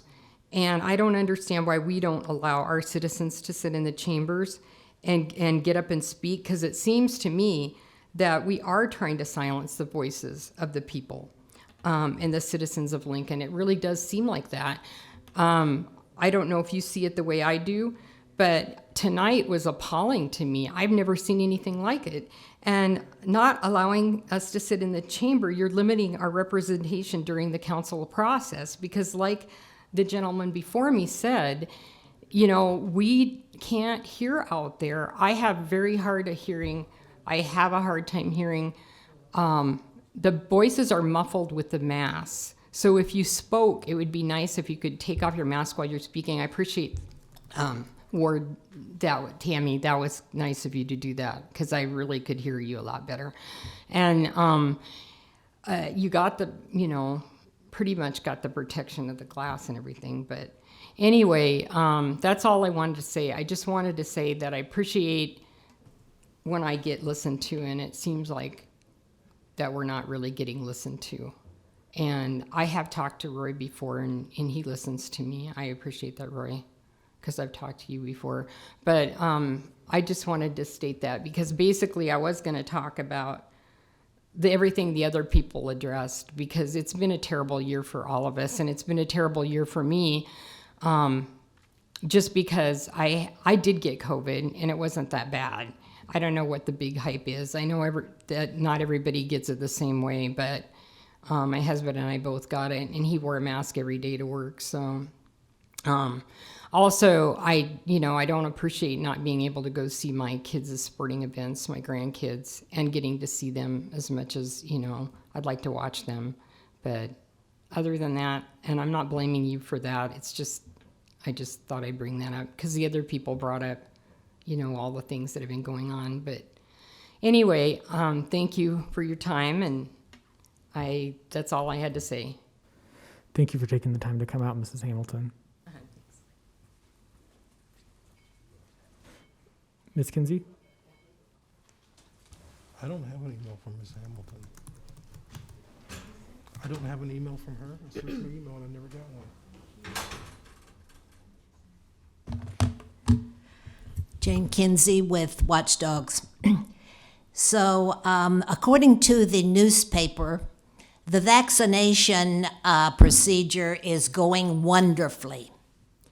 And while I can't say that down at the arena it is not going well, but to get an appointment to go is another matter.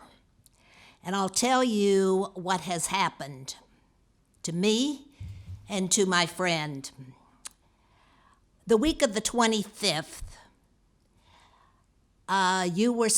people were supposed to be vaccinated for the first time. About an hour before I had an appointment that came on my email, I was notified. And there were 10 pages of written forms. I couldn't even wait to get all of them. So I went down to the arena, and it went smoothly once I got down there. They had papers that were filled out. I didn't need to have to wait for 20 forms to do that. And the woman told me, the nurse said, you will be notified in 3 weeks, February the 25th.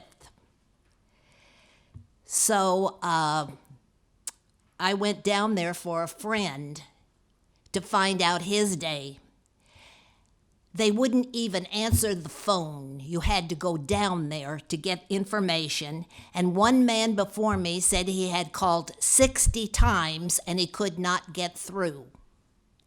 Well, that is not sensible to think that you can send out information to people and for them to be able to get through on a line when they're not answering the phone.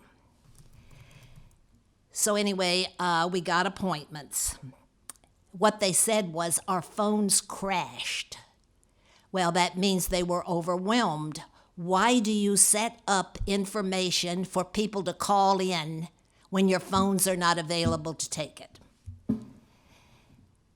Now, my friend is scheduled to get his shot, second shot, a week early, and I don't have an appointment, which is supposed to be Friday.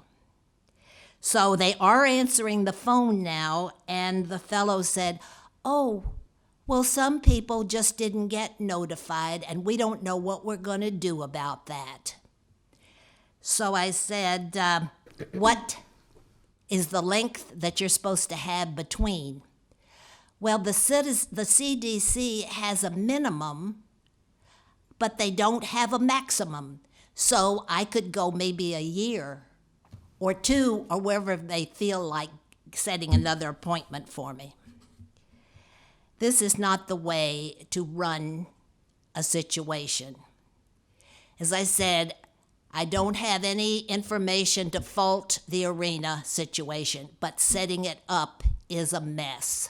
And to tell somebody, well, we don't know when we'll get back to you, is not the way for a public agency to handle it. So that is the story about that. The other thing I would like to speak about are the rolling blackouts. We have been told for years that the grid is not sufficient in California. And they have found that they have had this over and over. This is the first time we've ever had it in Lincoln since I've lived here, since 1969. It is abominable that people are deprived of their electricity. And the mayor has these big plans, like the government of the federal government has, to do Green Deal. We're not ready for a Green Deal. We need to have our electricity now, and the grid needs to be replaced. You have something to say to the mayor, I hope, about this, and that you will let her know that there are people in Lincoln who are not happy about the way the electricity's been handled. And the bills are going up, the water bill is going up, and you're going to price people out of the market in Lincoln. Thank you so much, Ms. Kinsey.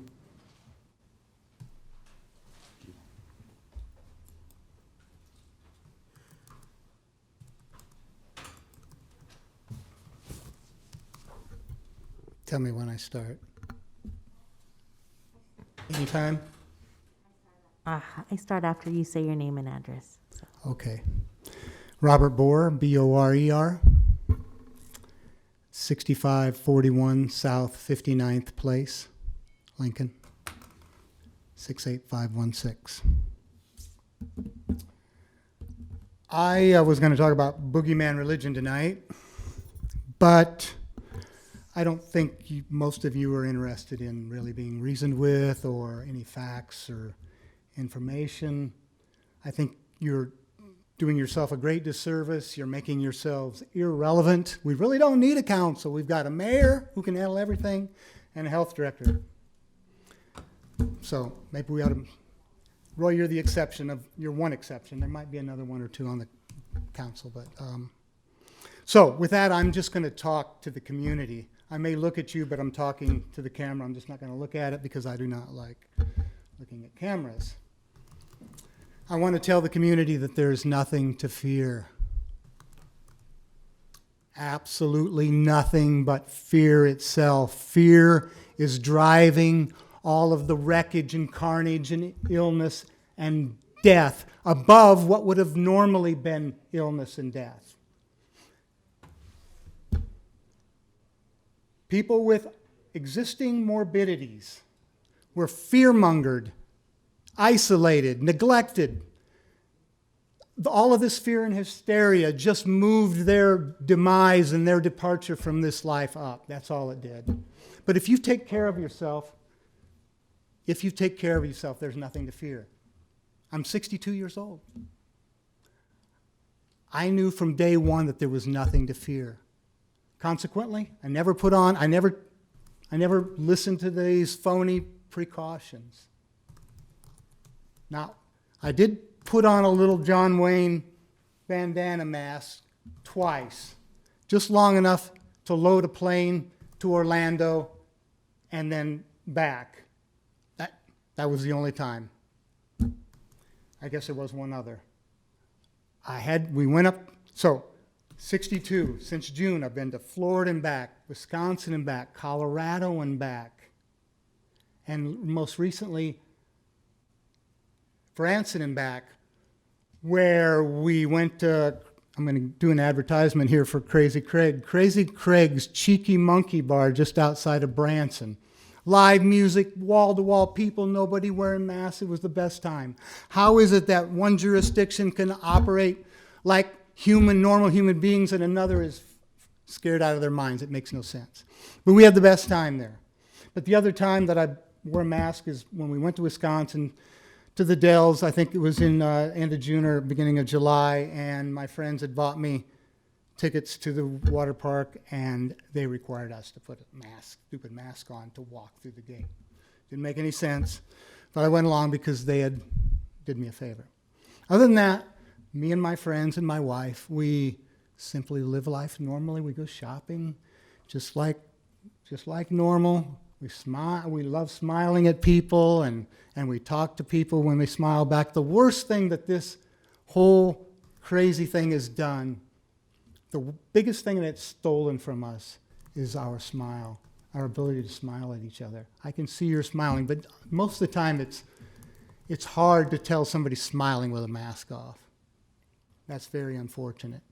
And I was listening to a very well-educated gentleman on a interview just a couple days ago where he talked about the great disservice that we're doing to very young kids who learn a lot about communication by watching their parents' faces and other people's faces.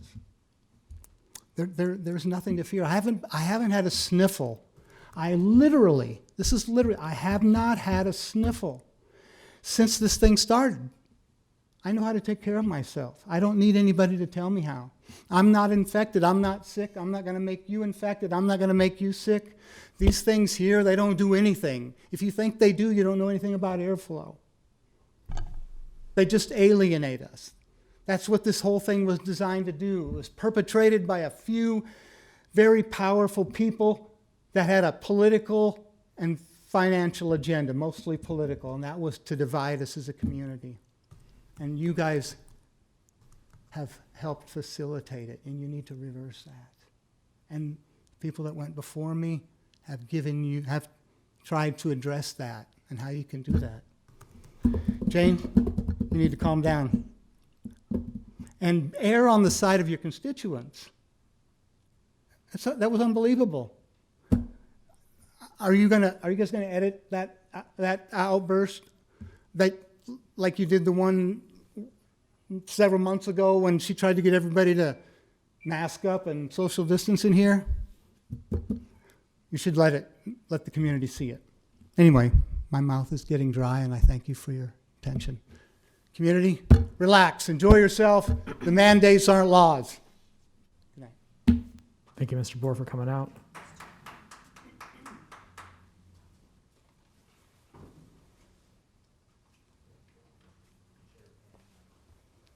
My name is Heidi Berry Retley. I am from Lincoln. First and foremost, I was very disappointed in the treatment of my dear friend Samuel Lyon. It reminded me much of very controlling teachers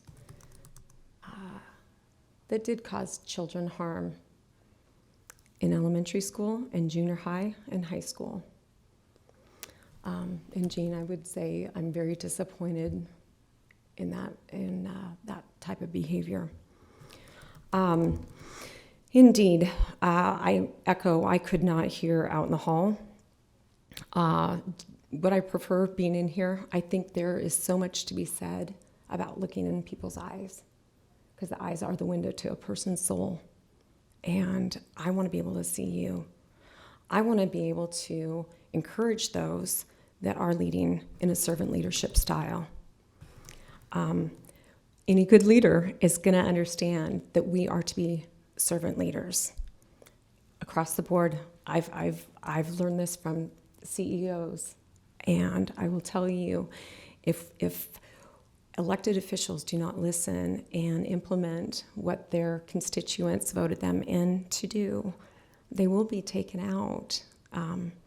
I will say I was part of the LNK recall, and it was a privilege for me to get to visit with people in the community, to hear the heartbeat of the community.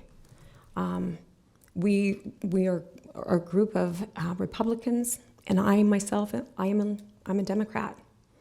But what I overwhelmingly continue to hear is people across the board, it didn't matter what party you were affiliated with, they were concerned with the draconian measures that have been done via our mayor. They said that they honestly kind of felt sorry for each of you in terms of feeling, it appeared as though you guys feel masked, censored in what you can and cannot do. What I really came here ultimately to talk about is the number of people that I get calls from on a weekly basis. It's a mental health issue now. That is superseding. And we have a 99+ recovery rate of a so-called virus. I think Bob has done a good job of educating people. I would echo much of what he says in terms of the medical side of things. I will say this, there's not a week that passes that I don't hear from at least 7 people, and I'm talking these are strong people ordinarily. Everyone from middle school all the way up into their 70s. And these people are crying out. These masks are absolute. I hear from teachers. I got a phone call just today from a principal that retired, part of LPS.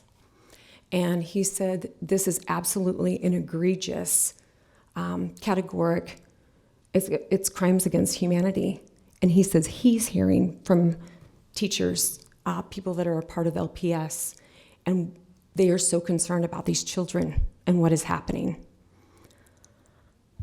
The suicide level in children, kids, teens,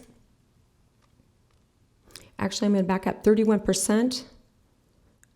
There was a 31% increase in 2020, reported anxiety and depression.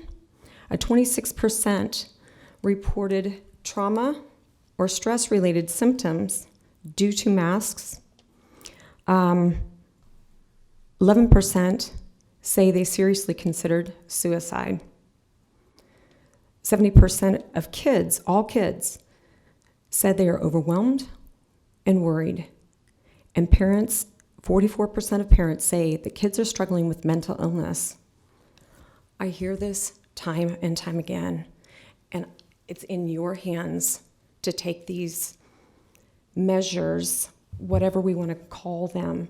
We've got to take them out of the hands of the mayor. It's time. And people are watching all over the world what we are doing right here in Lincoln, Nebraska. I cannot emphasize that enough. And you all can leave a powerful legacy by doing what is right and taking those draconian measures back. And ultimately, Pat Lopez needs to absolutely stop inciting fear in our precious elderly, our children, and everyone in between. I will continue to pray for you because biblically, we are to pray for our leadership. And I want you to know it's first and foremost that I will do that for each of you. I know, Michael Bowers, that you have a real concern about depression as well. That's something that you've stated. I implore you, I really hope that you will do the right thing and have the mayor stop this absolutely egregious overreach. God bless each of you. Thank you. Thank you for coming out. Mr. Jimmy Light.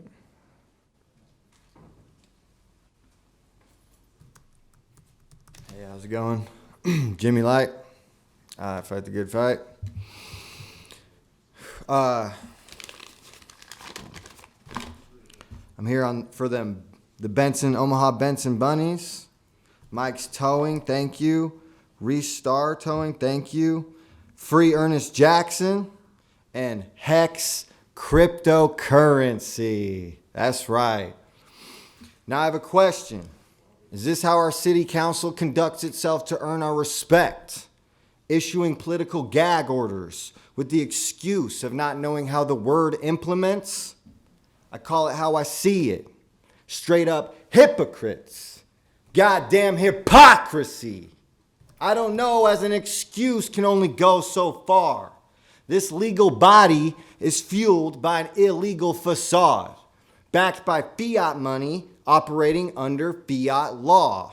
Ross Jimmy Lightbringer, sheriff, police chief, still stuck in the past. I came here today to clean out my closet so we can see our city progress.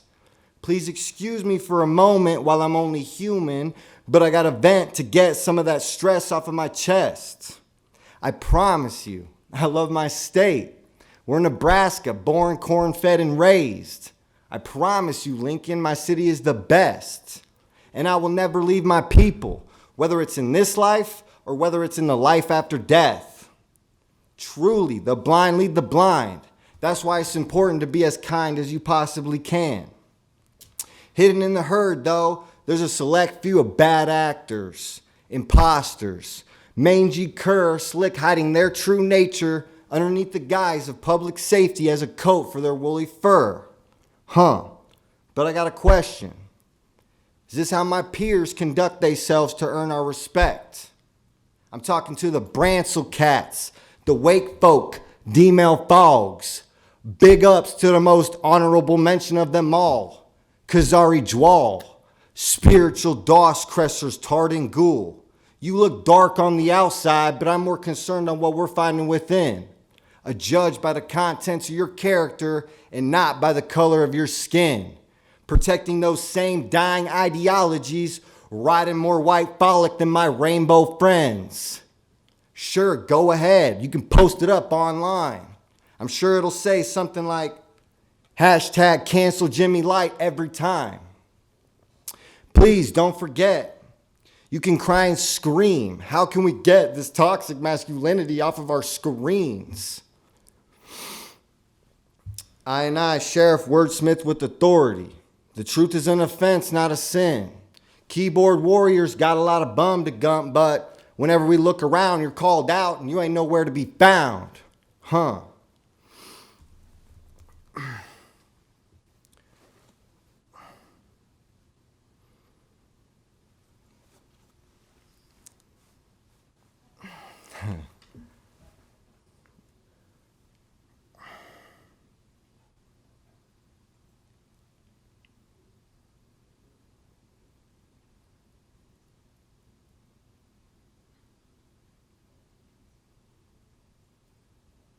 Seems like the only way to process it is to get physically upset. Get on your vlog on your little social web and you have to miserably vent. Let's get the record straight. Mr. Light slams gavels. I don't want none of your see-through, petty-like, snowflake, gown-wearing, microaggressive, having-ass followers. All you got is these wannabe black, white-looking, middle-aged mothers wearing trashy spaghetti straps trying to cover up those full-blown whack-ratchet tats, perpetuating those same damn toxic traits. All you're doing is giving racism a new face, trashing the label Karen, even though everyone knows Karen is someone else's name. Toxic, bass-ackwards internet culture. You can go buy a mirror if you're looking for someone else to blame. Because honestly, my peers are soft. We're either pissed on or we're pissed off. The only precedent we like to set for the rest of the world is to get what you want. You have to cry and go whine to your mom. Well, there you go, Lincoln, F it, I'm done. Let me know when you find some culture, because it's obvious we ain't got none. Lincoln some pop trolls on a world tour to sell out. Sold our souls along with our spines to some banking parasitic cartel bums who just so happen to be in bed with these wicked politicians whose only skill is to chase their own tail and to not to listen. Now, I need everyone to pay very close attention. Involuntary servitude is the next big up honorable mention. The bureaucratic lawmaker will say if you want change, all you got to do is start a petition. We did that very successfully. And what do we get? A corrupt sheriff with some dirty judges using their powers, titles, and positions to pervert the last spoon-fed tool given to us as a chance to get a little change up in that legal system. Mr. Light, your time is up. Two-faced politicians. Constantly, you're telling us you're looking out for our best interests. Why is it then a casino is being built in our holy temple while that seven-sided herb gets criticized and forbidden? Almost done. Okay. Oh, and don't let me forget to mention, legalize it right now and free Ernest Jackson. That's an innocent man locked up in our prison. Any questions? Thank you for coming out, Mr. Light. Thank you. You guys are all awesome. I love you guys. Thank you.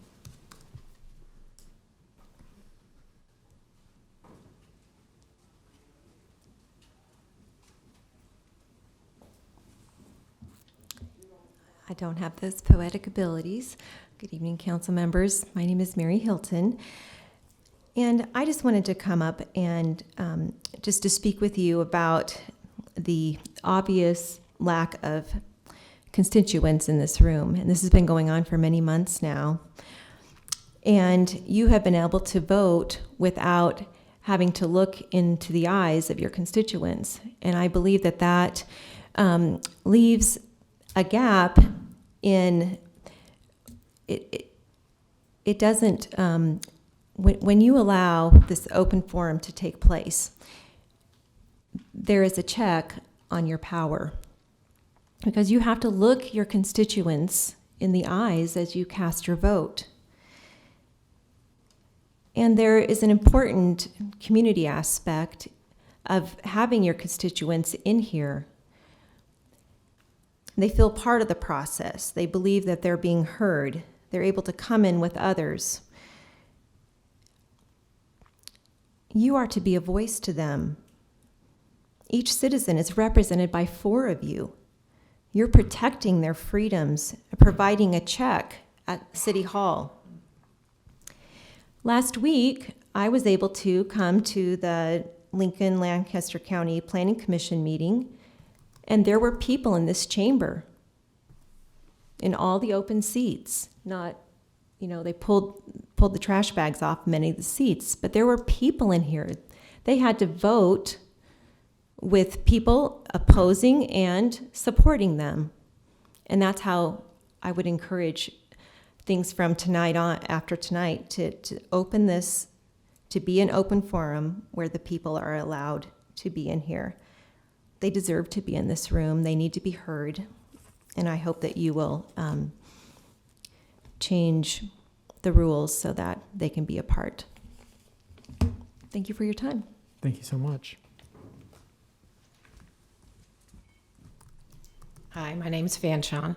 I just want to add what Mary just said. I came to the county board this week, and we were allowed to sit in these empty seats that don't have garbage bags.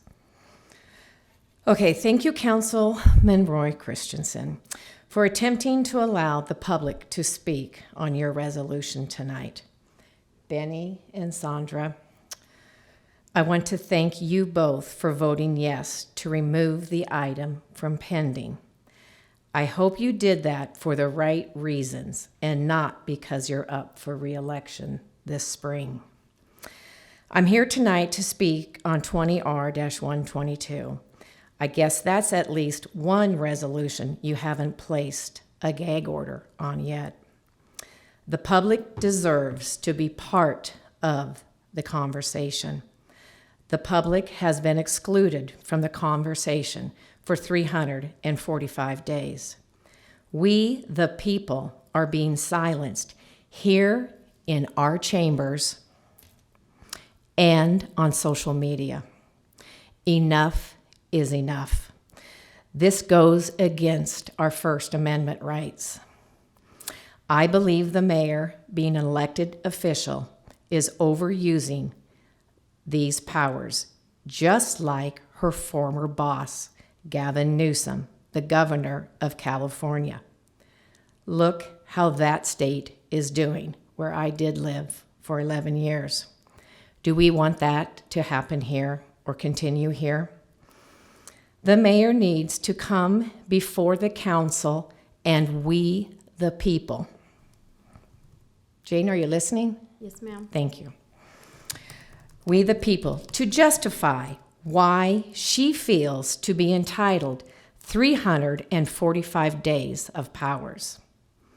Also, we, the people, who are now awakened to local politics, including different boards within Lancaster County, are requesting these hideous garbage bags, which were put here under the pretense of protecting us from the CCP virus, that they be taken off so we, the people, can once again come in and sit in our chambers and be present for complete transparency for all city council and all other board meetings. The hypocrisy of it is we are being made to hang out in the outer noisy hallway where we cannot hear clearly, especially when Johans was up here, I had to go find and stand underneath a speaker so I could hear him. You should be able to take your masks off. You're sitting, apart, and we have all this plastic. Anyway, the noisy hall where we cannot hear clearly what is going on inside the people's chambers. The smallest amount of chatter is distracting, and the people being forced to watch on the monitor rather than being in this chamber is unnecessary.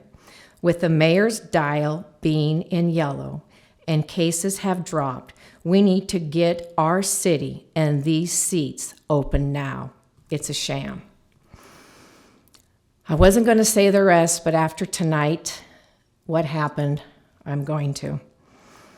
I've been attending council and different board meetings here in Lancaster County, and I'm being enlightened on several things. When Kate Bolts lost her congressional race to Congressman Fortenberry, she was then hired by her good friend, the mayor, with a salary of $87,500 a year. I attended the county board meeting this week, And lo and behold, Mr. Flowerday sits on this board with a salary of almost $50,000 and full benefits, which comes from our tax dollars. He's the fiance of Kate Bolts.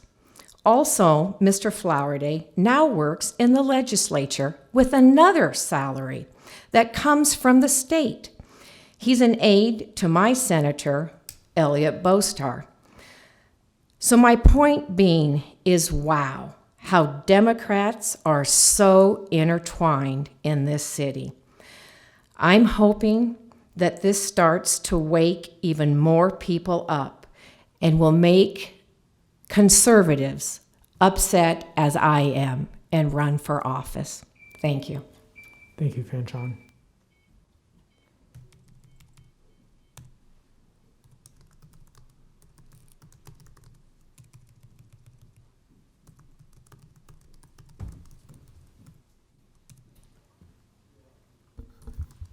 Hi, my name is Susan.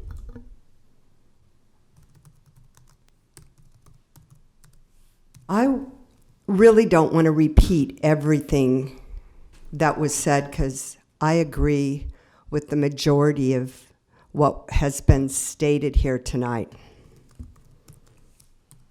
20R122, ED, the brides are being fear-mongered.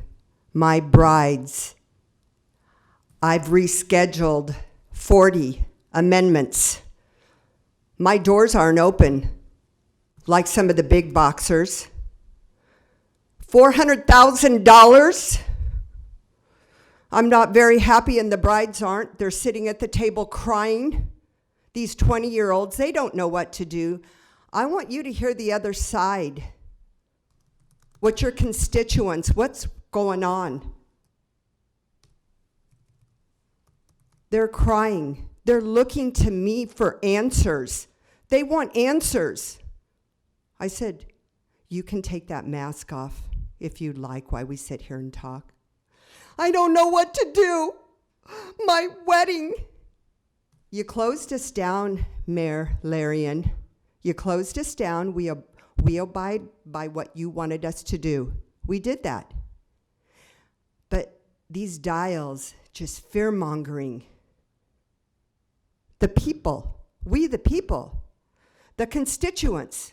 But you get to open your doors. People can come in, touch all the cans in the stores, look at them, purchase, go to Walmart, Menards, Super Saver, Russ's Hy-Vee, touch all the cans, the product, and then they go touch the steering wheel on their car. No more. Stop fear-mongering. Please, I ask you, Mayor, in a kind way, let's open this city back up. Please. Thank you for your time, for listening. I'm speaking for the younger ones out there that have no voice. Thank you. Thank you for coming out. Thank you. Is there anyone else here? Okay. Mr. Chair, seeing no one else ready to come forward, I will say, remember the golden rule, and I move adjournment. Moved by Christensen, seconded by Washington. Can we do a roll call vote, please? Christensen, Yes. Rebold, Yes. Schob, Yes. Ward, Yes. Washington, Yes. Bowers. Yes. Motion carried 6-0.